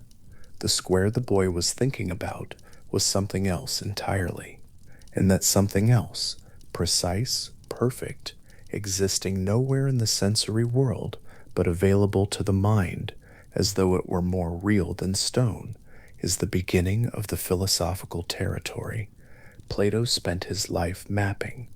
In the center of that territory, and perhaps its most carefully defended border, sits the distinction between two things that look from ordinary experience as though they differ only in degree. One person might be more certain about something than another. One belief might be better supported than another.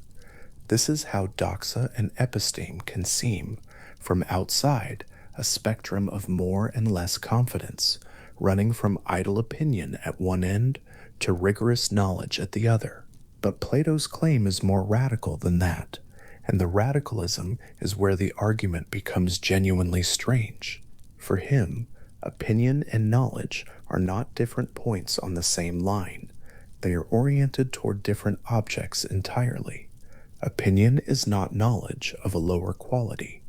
It is the mind engaging with a different kind of thing, with the shifting, particular, impermanent things of the sensory world, things that are real in some sense, but not fully real, that partake of being without completing it. Knowledge, in the strict philosophical sense, is the mind's engagement with what is genuinely and unchangingly real. The forms, the pure structures that the sensory world imperfectly instantiates without ever reaching. This means that the person who has the most well-informed, carefully reasoned set of opinions about the sensory world, about politics, about history, about the behavior of people and nations, is still, in Plato's framework, operating in a domain where genuine knowledge is not available, not because they are careless or foolish, but because the objects they are thinking about are simply not the kind of objects that yield knowledge in the way a geometric theorem yields it. The Athenian general, who knows everything about troop movements and battle tactics and the psychology of enemy commanders, knows a great deal that is real and useful. But when Socrates asked him to define courage, to say not which actions are courageous, but what courage itself is, the general found that his knowledge did not extend that far. It stopped at the particular cases. The form, the permanent structure that made all those particular instances of courage what they were, was not something he had ever looked at directly. There is a word for what the general possessed in Plato's framework. He had doxa, opinion, belief, the mind's engagement with a world of shifting particulars, and it served him well, in the sense that belief about real things is still belief about something, and the something exists and matters, but it was not episteme, and the difference between those two states is not something that more experience or better memory can close. It requires a different kind of turning. The word dialectic appears often in Plato's work, and it is easy to let it pass as a technical term without stopping to feel what it points at. The thing it points at is something quite specific, a method of conversation, a practice of sustained questioning that is unlike both rhetoric and mathematics in ways that matter enormously. Rhetoric, as Plato understood it, aims at persuasion. It works on the listener's emotions and desires, shaping belief through the pleasure of the argument's delivery rather than the force of its logic. It can make a false thing seem true if the speaker is skilled enough, and it cannot reliably distinguish truth from the appearance of truth because it is not trying to. This is not merely a philosophical complaint. For Plato, rhetoric was a genuine danger, a tool for producing consensus that had no relationship to the question of whether the consensus was about anything real. Mathematics is different. Mathematical reasoning does not rely on persuasion. It compels agreement through internal necessity. Once the premises are granted, the conclusion follows, and no amount of discomfort with the conclusion can make it otherwise. The geometric proof the boy arrived at in the courtyard cannot be rhetorically argued away. It is simply the case. And yet for Plato, even mathematics stops short of the highest form of understanding, for a reason that takes a moment to feel clearly. Mathematical reasoning begins from hypotheses. It begins from axioms, from starting points that the mathematician accepts as given, as the basis for everything that follows.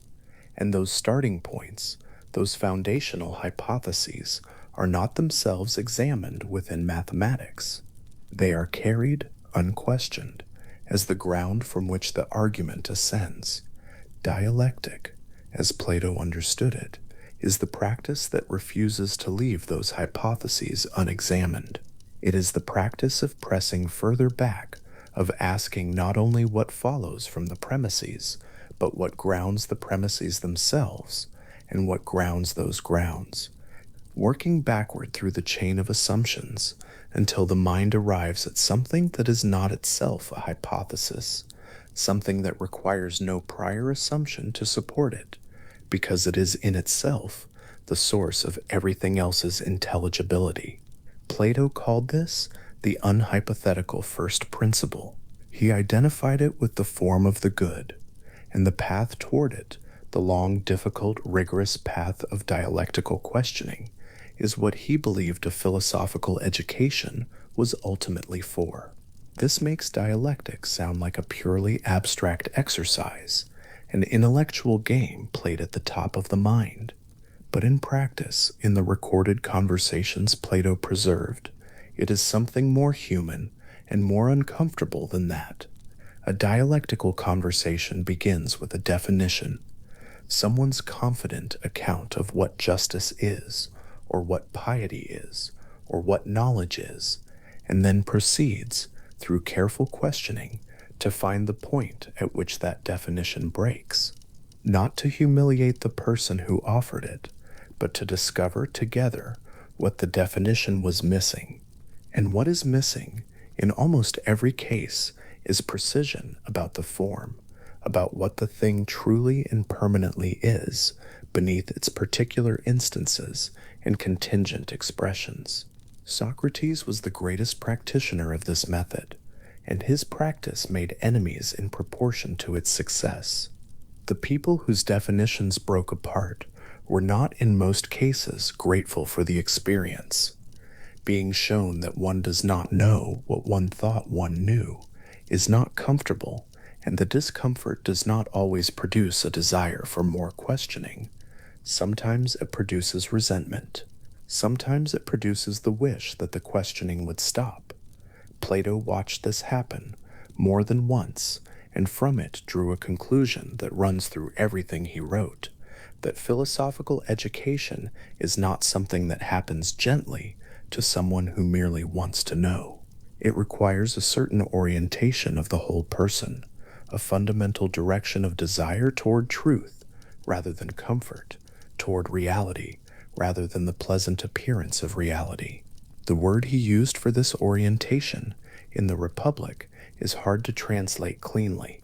It involves the entire soul, rational, spirited, and appetitive, being aligned in a particular direction, the way a compass needle aligns with the field it was made to respond to.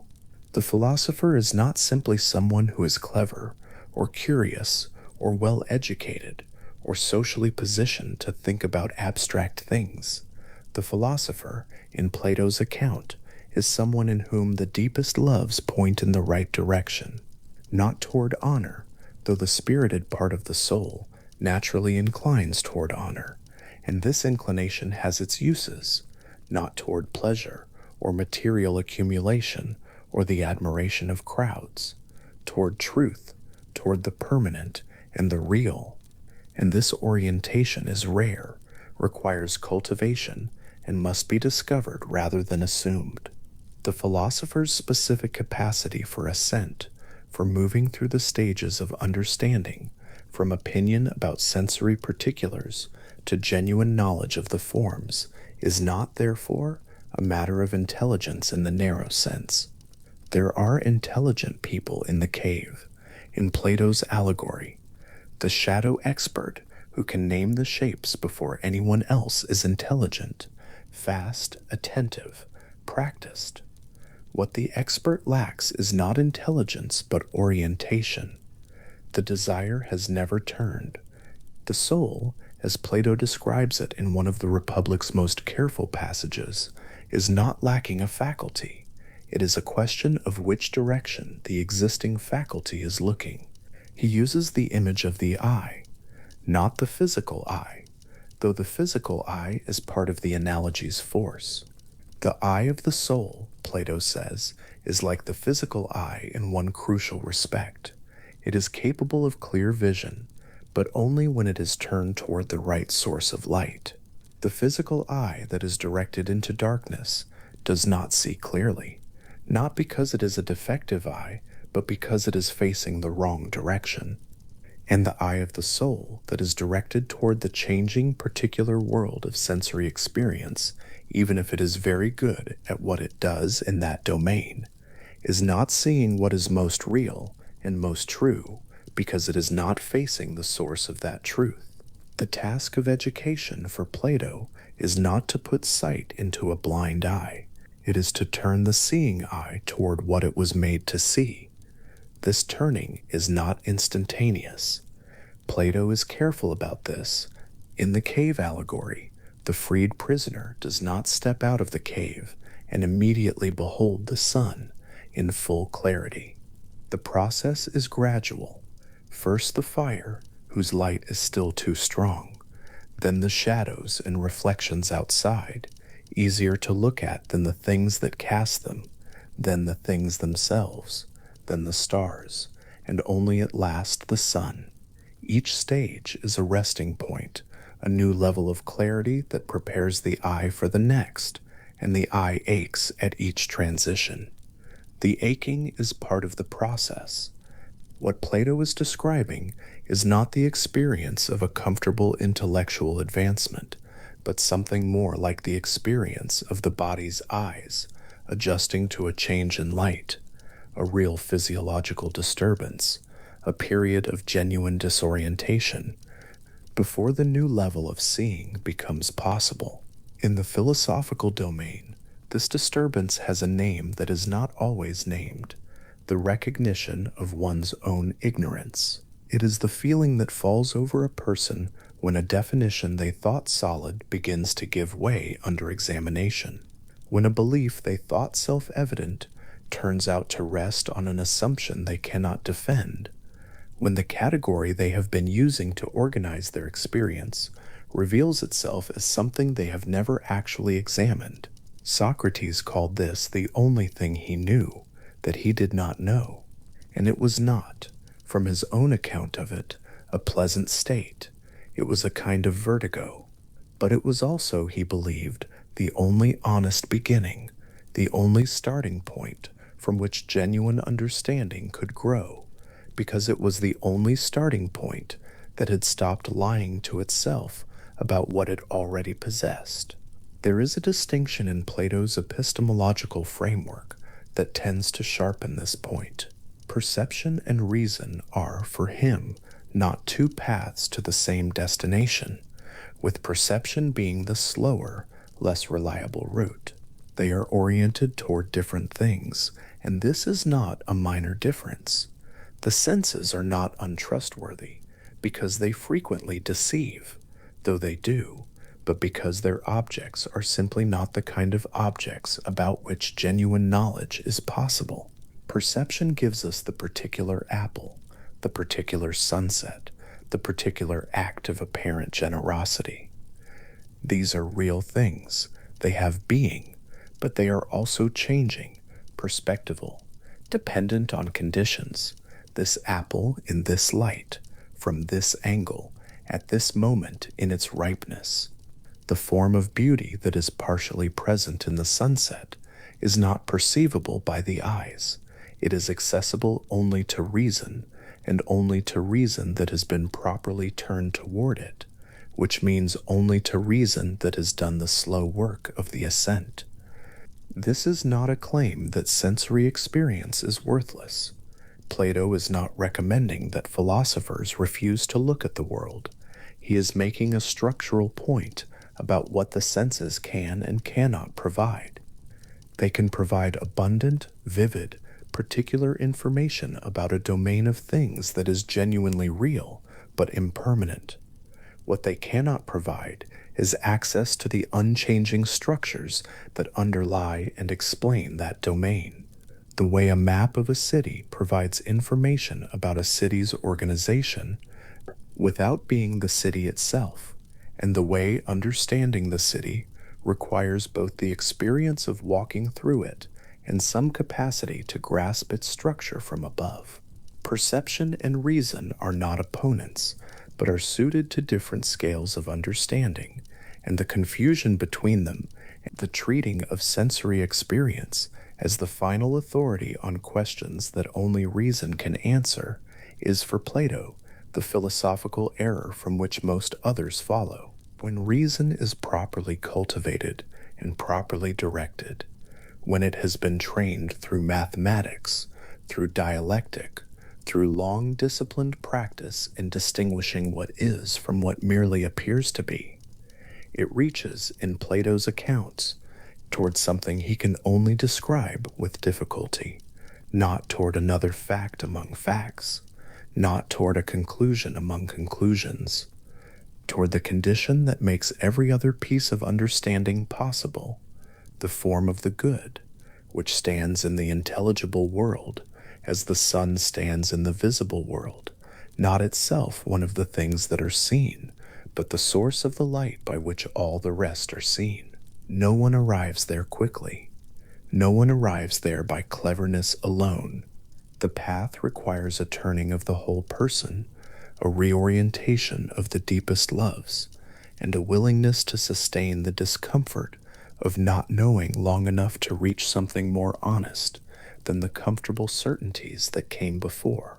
What Plato believed this required, in practice, was something like the life of the academy, a structured, sustained, protected community devoted to the long work of philosophical development.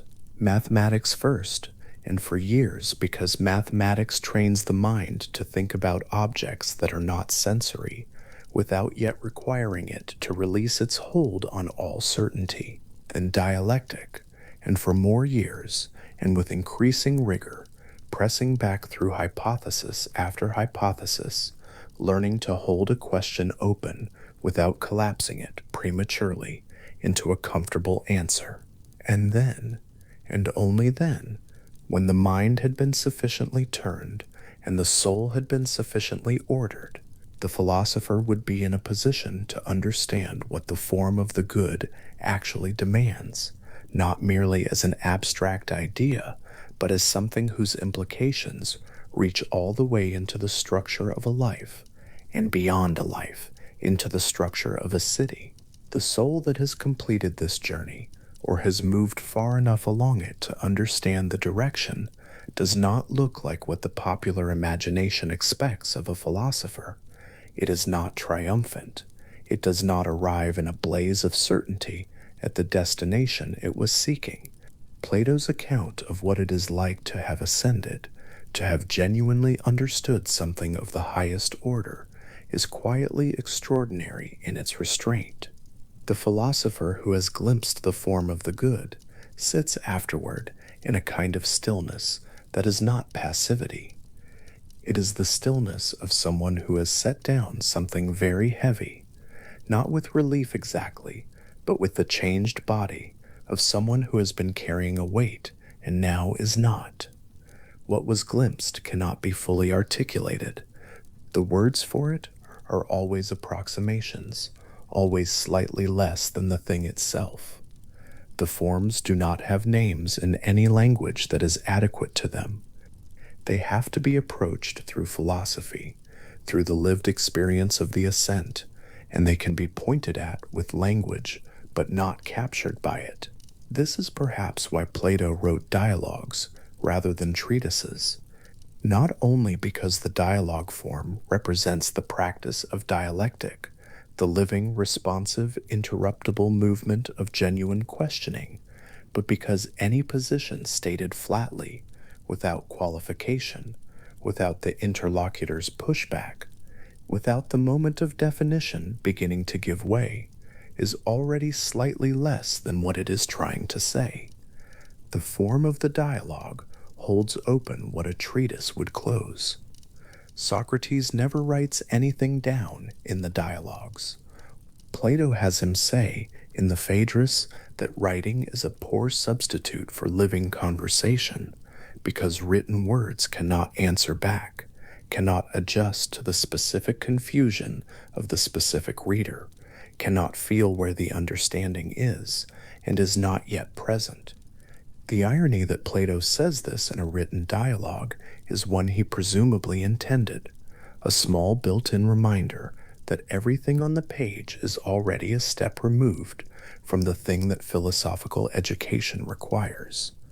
The epistemological position that underlies all of this, the claim that genuine knowledge is not only possible, but available to minds that have been properly turned and properly trained, is one that Plato defends with considerable energy in the face of what might seem like the obvious objection, that different people see the world differently, that cultures vary, that what seems true to one seems false to another, and that this variation suggests there is no truth accessible to everyone, only perspectives, only opinions held with varying degrees of confidence. This objection, which would become in later centuries the position known as relativism, Plato treats not as an insight to be accommodated, but as a confusion to be exposed.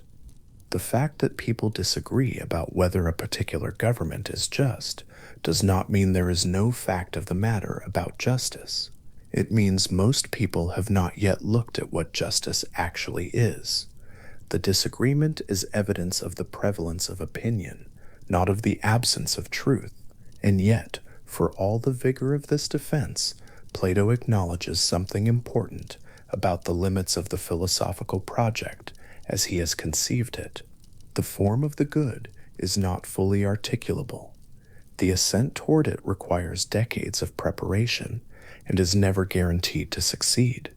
The philosopher who has moved furthest along the path is not in possession of a clear, stateable doctrine that can simply be transmitted to the next generation by lecture.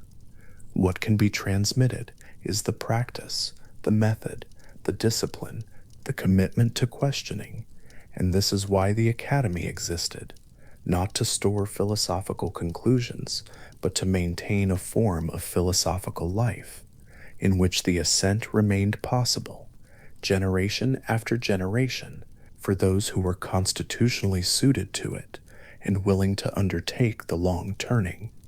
There is something worth pausing at in the figure of the philosopher at the end of the ascent, not the triumphant philosopher of the popular imagination, standing in the sunlight with clear answers.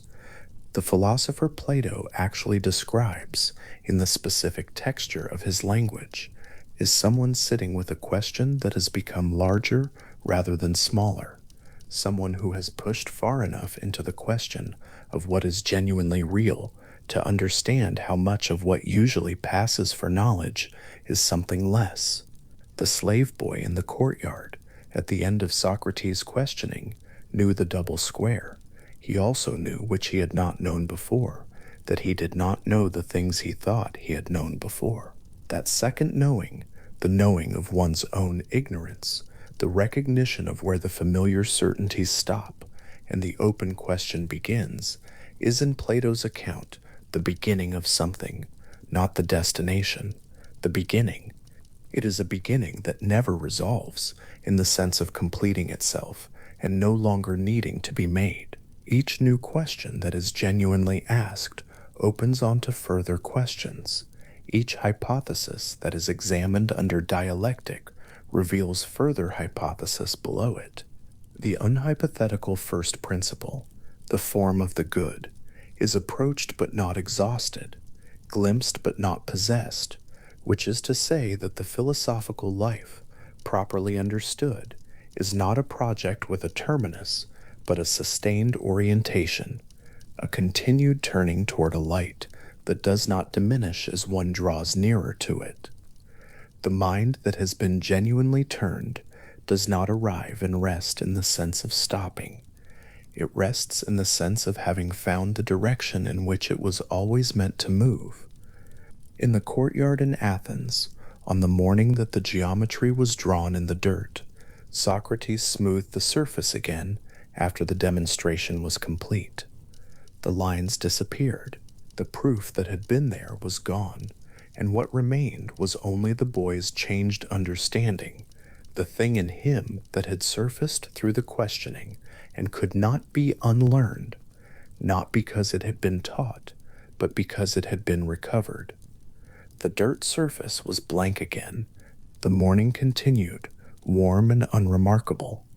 Meno's boy sat with something he had not known he carried, and Plato sat, somewhere nearby or elsewhere in the city, on another afternoon, thinking through what such a demonstration implied, with the question of what it meant that the knowledge had been there already, waiting not to be given, but to be found.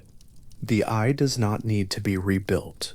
It needs, as Plato says with a patience that runs through everything he wrote, only to be turned. And the turning is not violent, not instantaneous, not the work of a single morning, however significant that morning might be. It is slow. It is done in stages, through the practice of honest questioning and the willingness to hold open what is not yet understood, and it moves in a direction that is always the same direction, away from the flickering and toward what is steady, away from the particular and toward what is permanent, away from the comfortable certainty of the shadow names and toward the more difficult, more honest, quieter knowledge of what casts the shadows and what lies beyond them. The ground of that movement is not excitement. It is not the sudden electric feeling of something clicking into place. It is something slower and more enduring. The quality of attention that comes to a mind that has stopped insisting on answers it has not yet earned, and has learned instead to follow the question wherever it honestly leads, one careful step at a time, in whatever light is available. Plato was in his 50s when he sat down to write the passage about the return, not the ascent. That part came more easily, the movement upward from shadow to firelight to open sky, the long patient climb towards something the eyes could not yet hold. The return was harder. The return required him to write about a philosopher descending back into the dark by choice, knowing what the dark was, knowing what the people inside it would say. He had been working on the Republic for years by then, revising and returning, and the passage about the philosopher who goes back down carried a particular weight that the rest of the argument did not, because he knew the man he was writing about, had known him in a garden and in a prison and at the end of a long day of questions, and the city that had killed that man was the same city whose soul he was now, sentence by careful sentence, trying to describe. The academy stood a mile or so outside Athens in a grove that had been sacred for longer than anyone clearly remembered. Olive trees, stone benches worn smooth by decades of use, paths through the garden where students walked in pairs, working through arguments on foot in the old Socratic way, their voices low in the early morning or in the long warm hours after the midday heat had passed. Plato had built this place as a response, though he would not have called it that. He would have said it was an institution devoted to inquiry, to the careful training of minds in mathematics and dialectic, and the slow, difficult work of learning what justice actually requires.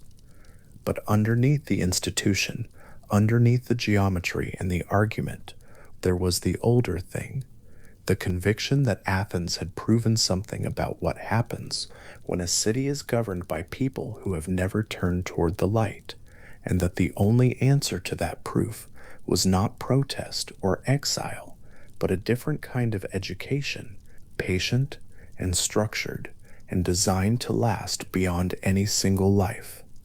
He was revising a section in which Socrates asks Glaucon to imagine what it would be like for the philosopher to return. Not the first philosopher, not the idealized figure of the ascent, but the real one, the one who has seen what there is to see and must now go back. Plato wrote the dialogue from memory and from imagination, putting words in the mouth of a man who had been dead for 20 years. And the argument he gave that man was the argument that had been shaping itself in his own thinking across all those years of the academy, across the lectures and the sleepless nights, and the 2 disastrous visits to Syracuse, where he had tried and failed to make a philosopher out of a tyrant. The argument was this, that the city has no rest from its evils until the people who have genuinely seen what justice is are the ones who govern it, and that such people will not want to govern, and that this reluctance is not a flaw, but the very mark of their fitness. It takes time to see what Plato is doing in that argument. The reluctance is not incidental. A person who wants power, who has organized their education and their ambition toward the acquisition of authority over others, is precisely the wrong person to hold it, because the desire for rule is a sign that the appetitive or the spirited part of the soul has asserted a dominance that the rational part has not corrected. The philosopher king in the Republic's vision is not someone who wants the throne. The philosopher king is someone who has spent a lifetime wanting truth, who has arrived at something like an understanding of the form of the good, and who is then told that this achievement obligates a return, not because return is pleasant, but because justice requires it, because the city that produced and educated and made possible the philosopher's ascent is owed something, and what it is owed is governance by the one person who can provide it honestly. Plato imagined this figure at 50. not the young student full of enthusiasm for the ascent, not the middle-aged philosopher absorbed in dialectic, but someone who has completed the long curriculum, the 10 years of mathematics, the 5 years of dialectic, the 15 years of practical governance in lesser offices, and who arrives at the midpoint of a long life, having done everything the education requires. At 50, according to the Republic's design, this person is finally directed to turn the mind toward the form of the good itself, to hold the highest object of the intelligible world in sustained attention, and to use what is seen there as the governing principle of a just city.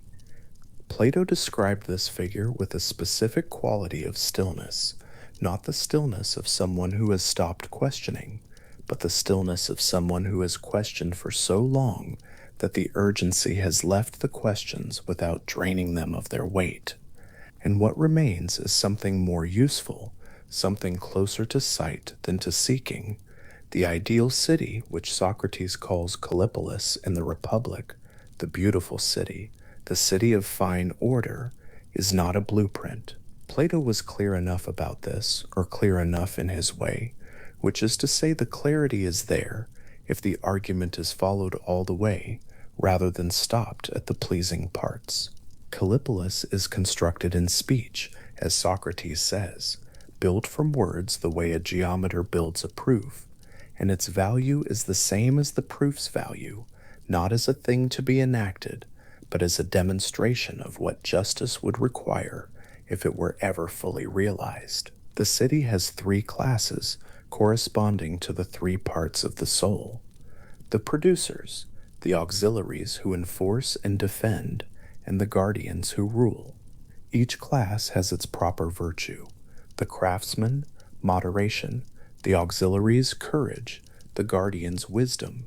Justice in the city is not a single virtue, but a condition, the harmony of each part doing what its nature and its training have made it best able to do, without encroaching on the function of the others. The city is just when no one reaches beyond their proper work. The soul is just by the same principle, when reason holds its governance over spirit and appetite, not by suppressing them, but by directing each to its appropriate object. There is something in this picture that can feel, at first, like a closed system, a world in which everyone is already assigned, already sorted, already placed in the tier that corresponds to their capacity. But the Republic does not argue for a system of birth-determined hierarchy. Plato is explicit that the children of guardians may be sorted into the lower classes if their nature shows it, and the children of craftsmen may rise to the guardian class if they demonstrate the requisite orientation of soul.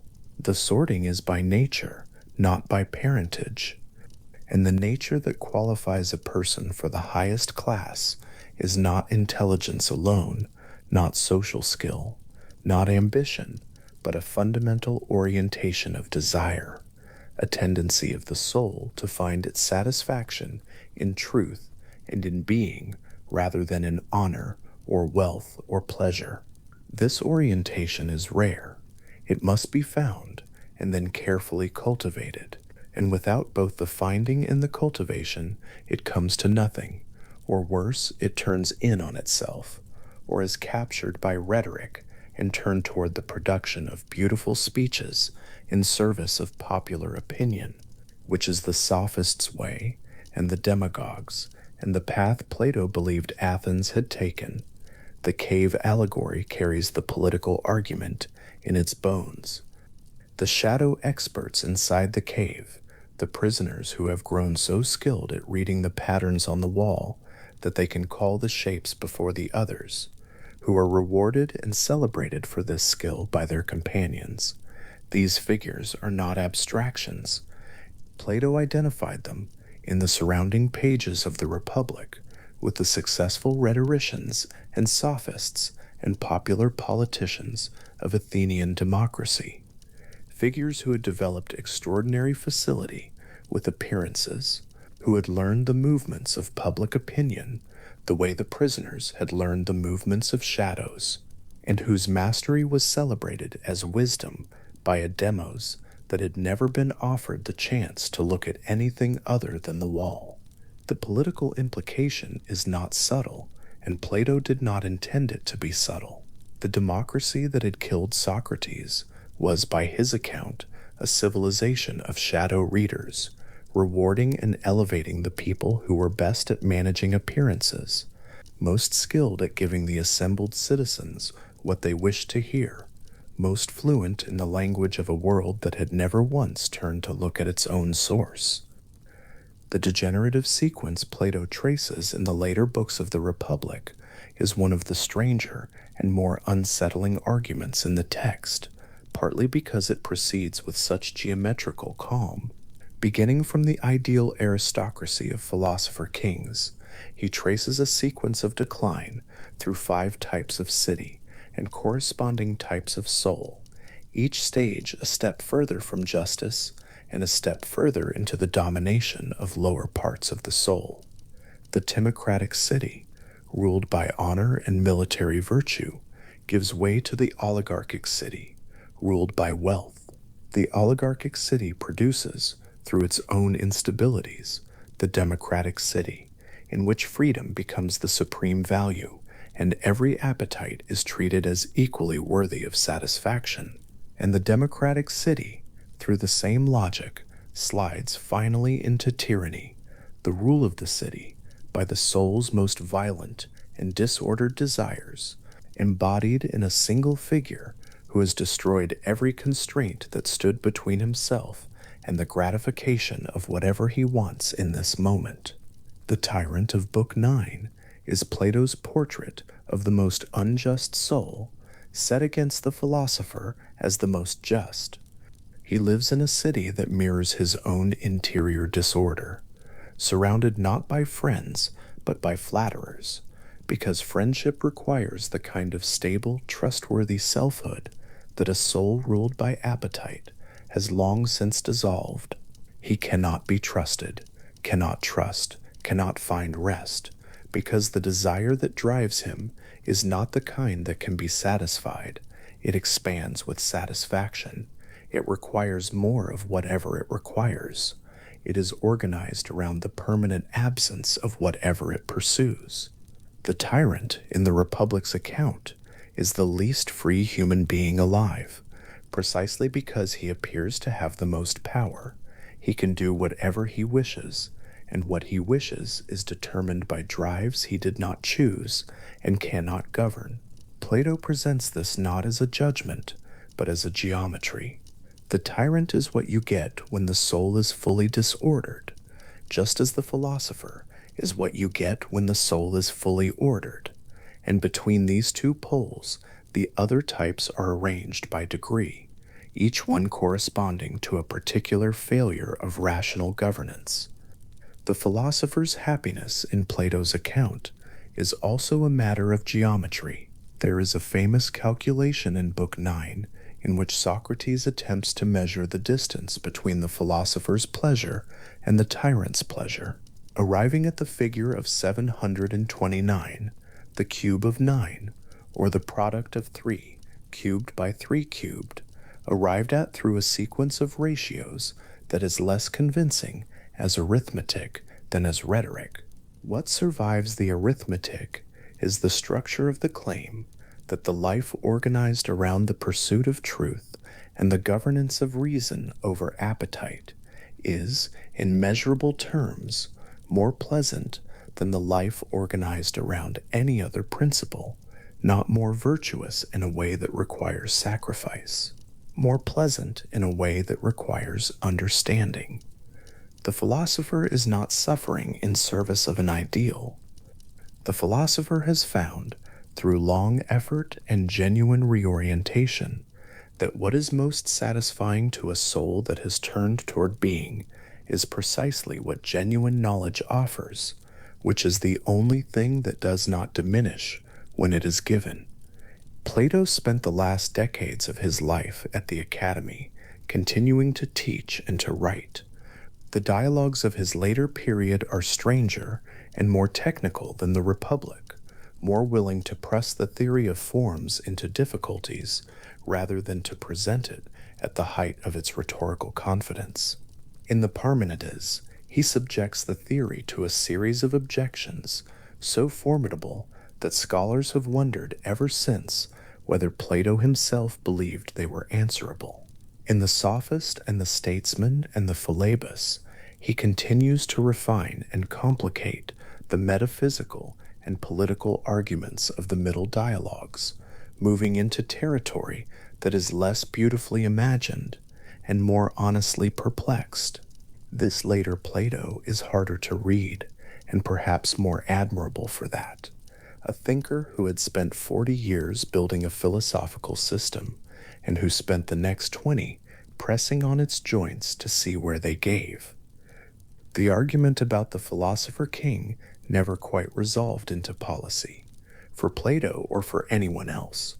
The 2 visits to Syracuse, where he had hoped to guide the education of the young Dionysius, 2 under the influence of his friend and former student Dion, ended badly, with Plato reportedly placed under a kind of house arrest on the first visit, and navigating a situation of considerable political danger on the second.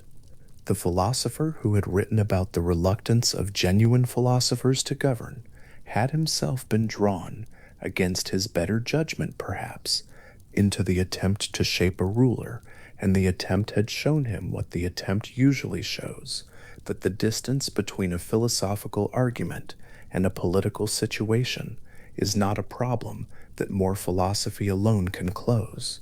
He returned to Athens, he returned to the academy.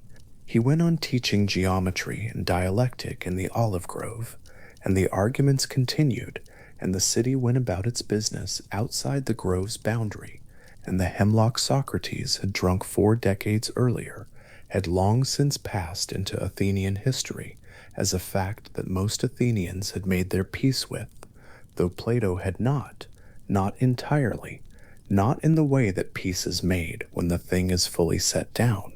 The cave allegory reached a philosopher named Plotinus, working in Alexandria and then in Rome, 7 centuries after Plato wrote it.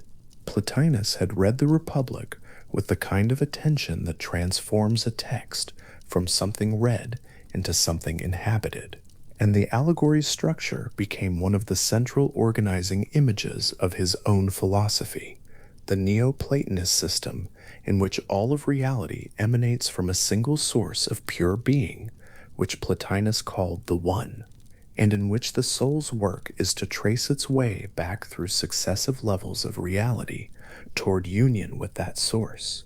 The cave, in his reading, became an image not only of political life, but of the soul's entire situation and embodiment, the soul as a prisoner of the physical world, the long ascent as a gradual stripping away of everything that is not the soul's truest nature, the summit as a contact with the one that cannot be described in ordinary language and cannot be willed, only prepared for.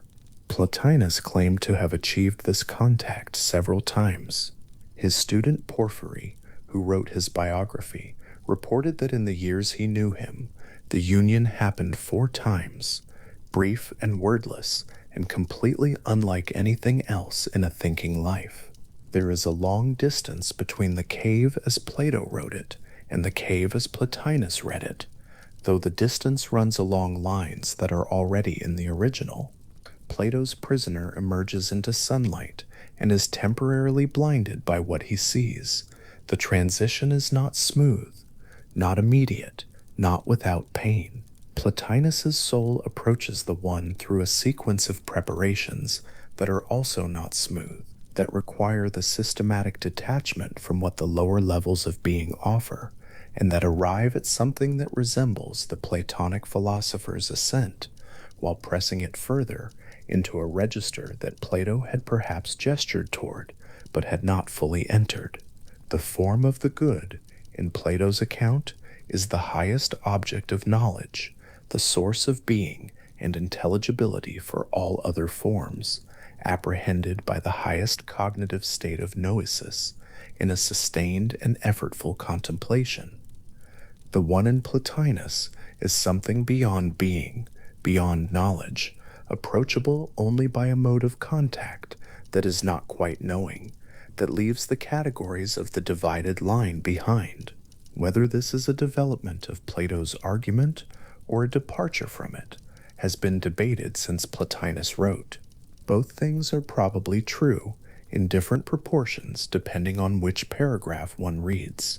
1,500 years after Plotinus, in a lecture hall at the University of Freiburg in the winter of 1931 and continuing into the following year, Martin Heidegger gave a course on the cave allegory that he called the essence of truth. The lectures have been preserved and are among the more unusual documents in the 20th century reception of Plato. Unusual because Heidegger was deeply interested in reading Plato carefully, but also in reading him against his own grain, finding in the cave a moment in the history of Western philosophy where something had shifted in a way that Plato himself had not noticed and could not have noticed. What Heidegger saw in the allegory was a transformation in the concept of truth, a transformation from an older understanding of truth as aletheia, as unconcealment, as the condition of things emerging from hiddenness into the open, to a newer understanding of truth as correctness, as the proper alignment of the soul's gaze with its object. In the Greek word aletheia, the alpha at the beginning is a negative prefix, aletheia, unconcealment, unforgetting, the bringing of something out of the dark, where it was hidden into the light where it can be seen.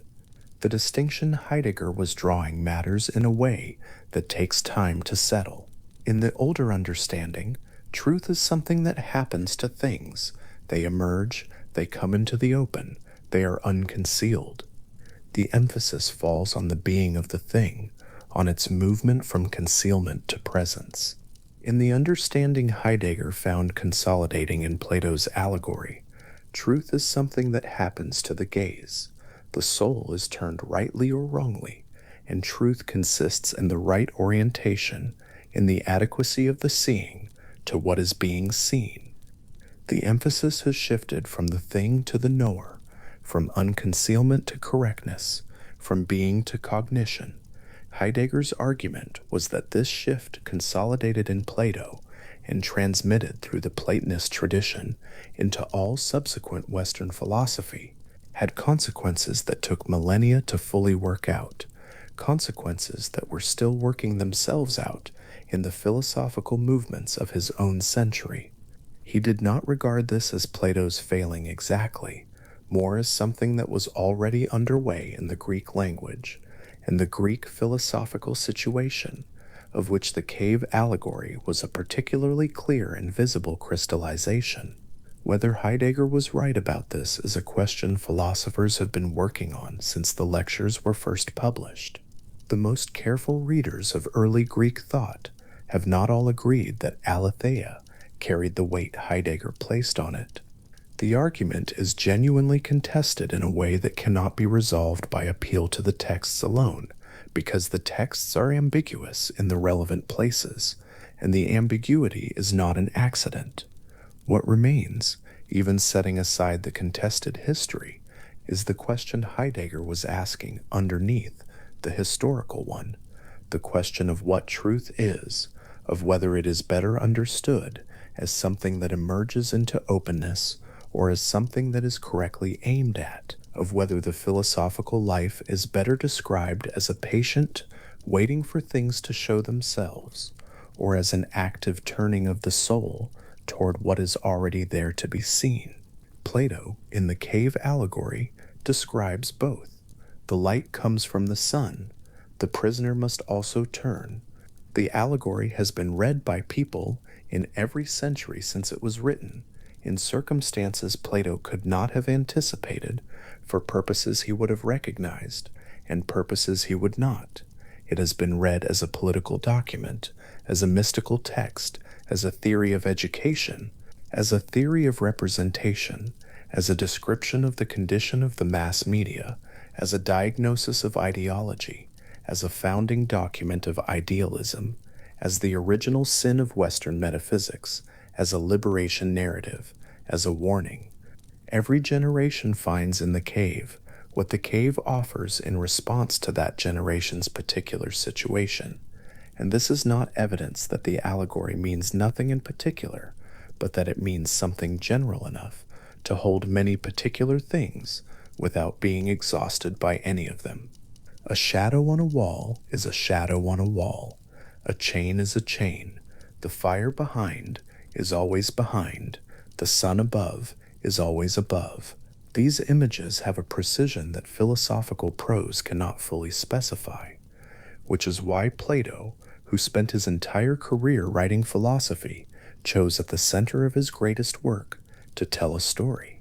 The grove of Academus in the late afternoon, when the light came in low through the olive trees and the shadows fell long across the paths between the stone benches, must have had a quality of stillness that the arguments within it could not easily disturb. Students who had spent the morning working through the divided line analogy, arguing about whether mathematical objects occupied the third section properly, whether the geometer's circle was genuinely distinct from the drawn circle in the sand, would have walked out into that light and felt the ground under their feet and the air against their skin and the ambient fact of the world offering itself in its ordinary way, in sensation and appearance, and the particular beauty of an Athenian afternoon, all of it neither condemned nor dismissed by the philosophy they had been doing, but held more lightly, more carefully, in a relationship to that morning's arguments that was not the prisoner's relationship to shadows, because they had at least heard the account of what was above. Plato did not believe most people would make the ascent. This is one of the harder things in the Republic, sitting alongside the beautiful geometry of the ideal city and the philosopher's happiness. The capacity for philosophical assent is described as rare, not because most people are less worthy, but because the particular orientation of soul that makes genuine philosophical education possible, the desire turned toward being rather than toward the satisfactions that being can produce, is simply not common. What the Republic offers to the many is not the philosopher's ascent, but the philosopher's governance, a city in which the rare person who can turn toward the form of the good is placed in authority over the people who cannot, not as a privilege but as a structural requirement for justice. Whether this is satisfying as an answer to the problem of political life has been debated for as long as the text has been read. What Plato seems to have believed is that it is the honest answer, that the alternatives, rule by appetite, rule by honor, rule by the assembled preferences of a population that has never looked at justice directly, are demonstrably worse, and that the argument of the Republic is an argument made in the full knowledge of what the alternatives produce. In a city where that knowledge had already been paid for in hemlock. The morning after Socrates died, Athens continued. The court sat. The assembly met. The harbor at Piraeus received its ships and sent them out again.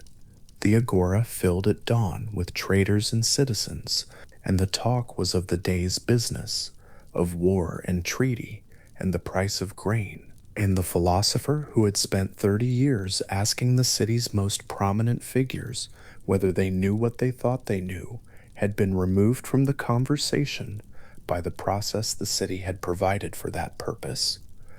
And the conversation continued without him in the way that conversations do when a voice is removed. Plato had been present in some sense, if not in the room, had known what was happening, had understood by the end that the city was doing not an aberrant thing, but a characteristically democratic thing, a thing Athenian democracy was structured to do, which was to let the assembled judgment of a population that had not turned toward the form of the good decide what was good for the city. The verdict was 480 votes to 220. The vote was taken by raising hands. The procedure was correct. What the cave allegory does with this fact is not to condemn, but to explain. The prisoners who threaten the returning philosopher with violence are not evil. They are prisoners. They have been in the cave since childhood, which means they have never had the option to turn, which means the wall is not a wall they chose, but a wall they were born facing, which means the shadows are not a deception they could have seen through, but the entirety of a world that offered them nothing else to see. The philosopher who comes back and tries to tell them about the sun is not speaking a language they have refused. They genuinely cannot follow, because the words require a referent the prisoners have no access to, because the sun cannot be described to someone who has never been outside, because even the shapes of things in daylight are different from the shapes of their shadows in a way that no description from inside the cave can make clear. The violence they threaten is the violence of people whose world is being destabilized by claims that undermine everything they have built their understanding on, and Plato does not make them villains for it. He makes them instead the political problem, the structural condition of every city that must be governed by someone, and that will always, left to itself, prefer the government of the person who can read the shadows most fluently. The sun at the top of the allegory, the form of the good, the source of being and intelligibility for everything in the intelligible realm, is not described in the Republic as something that can be fully looked at. Even the philosopher, having ascended, looks at it last. The eyes must be prepared by long practice, first at shadows in the water, then at reflected images, then at the things themselves, then at the stars, then at the moon, and finally at the sun. The approach is gradual because the light is not the problem. The eyes are the problem, or rather the unpreparedness of the eyes, the way a mind that has spent its education in the lower regions of the divided line has not yet developed the capacity to hold what is highest. The sun does not diminish for being looked at indirectly. It simply must be approached in the order that the approach requires, with the patience that the approach demands, without trying to skip the stages that feel redundant from below and reveal themselves as necessary from above. There is a word in Greek that Plato uses in the Symposium for the moment of arrival at the highest object, exaphnus, which means sudden or all at once, an instantaneous apprehension that arrives after the long preparation, but is not itself the product of argument. The dialectical ascent brings the philosopher to the threshold, but the crossing is not a dialectical move. It is a seeing that happens or does not, that cannot be compelled, that the preparation makes possible, but does not guarantee. Plato returns to this word in the 7th letter, which may or may not have been written by Plato.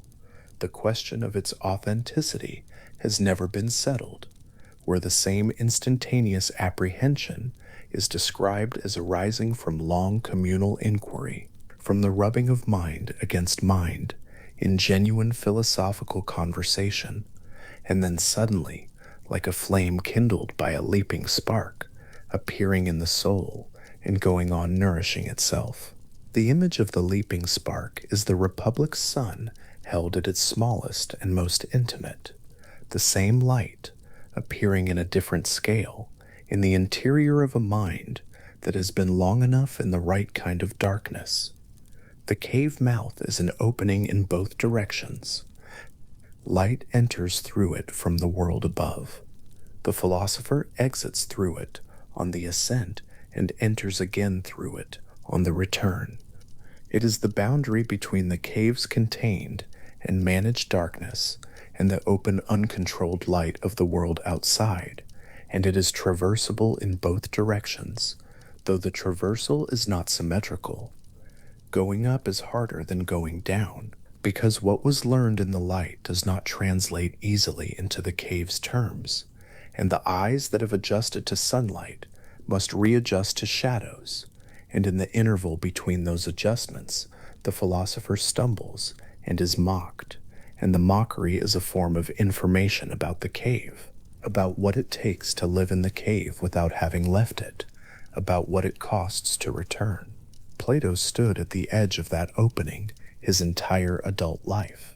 Not the mythological Plato of the allegory, but the historical one, the man who had watched his teacher die and had understood the death as a philosophical event rather than a personal catastrophe, and who had spent the next 50 years building in the olive grove outside Athens, a place where the turning could be taught. The academy was the cave mouth institutionalized, made available, given a curriculum and a set of benches and a tradition that could outlast any particular philosopher who sat in it. Aristotle arrived there at 17 and stayed for 20 years. When Plato died, the academy continued and went on continuing in various forms and under various philosophical commitments for 900 years until the Emperor Justinian closed it in 529 CE, which is one of the longer runs any educational institution in the Western world has managed. The question Plato had been asking, what justice is, what knowledge is, what the good for a human being actually consists in, did not stop being asked when the academy closed. It had already dispersed into the tradition in a way that no administrative decision could undo, because the questions were not the academy's property, but the tradition's inheritance, and the tradition had already spread across more minds and more centuries than any single institution could contain. The Neoplatonists had taken the ascent and made it mystical. The Christians had taken the form of the good and identified it with God. The medieval universities had built their curricula on dialectic that owed its structure, however distantly, to the Socratic method Plato had dramatized. The Enlightenment had argued about reason in terms that were still organized by the distinction between appearance and reality that Plato had placed at the center of his philosophy. The argument had gone on and on, not converging, not building toward a resolution that would have surprised Plato by answering everything, but doing what philosophical arguments do when they are good enough, continuing to open new questions wherever they appeared, to close old ones, continuing to find that the difficulty runs deeper than the previous generation had thought, continuing to return. The last image in the allegory, as the text gives it, is the philosopher in the cave, with eyes full of light that the cave cannot account for, standing in the dark, having come back as the argument requires, no longer fully at home in the shadows, not yet fully at home in the light, holding the space between those two worlds as the permanent condition of a philosophical life. The cave does not become more transparent because the philosopher has returned. The shadows do not become less convincing to the other prisoners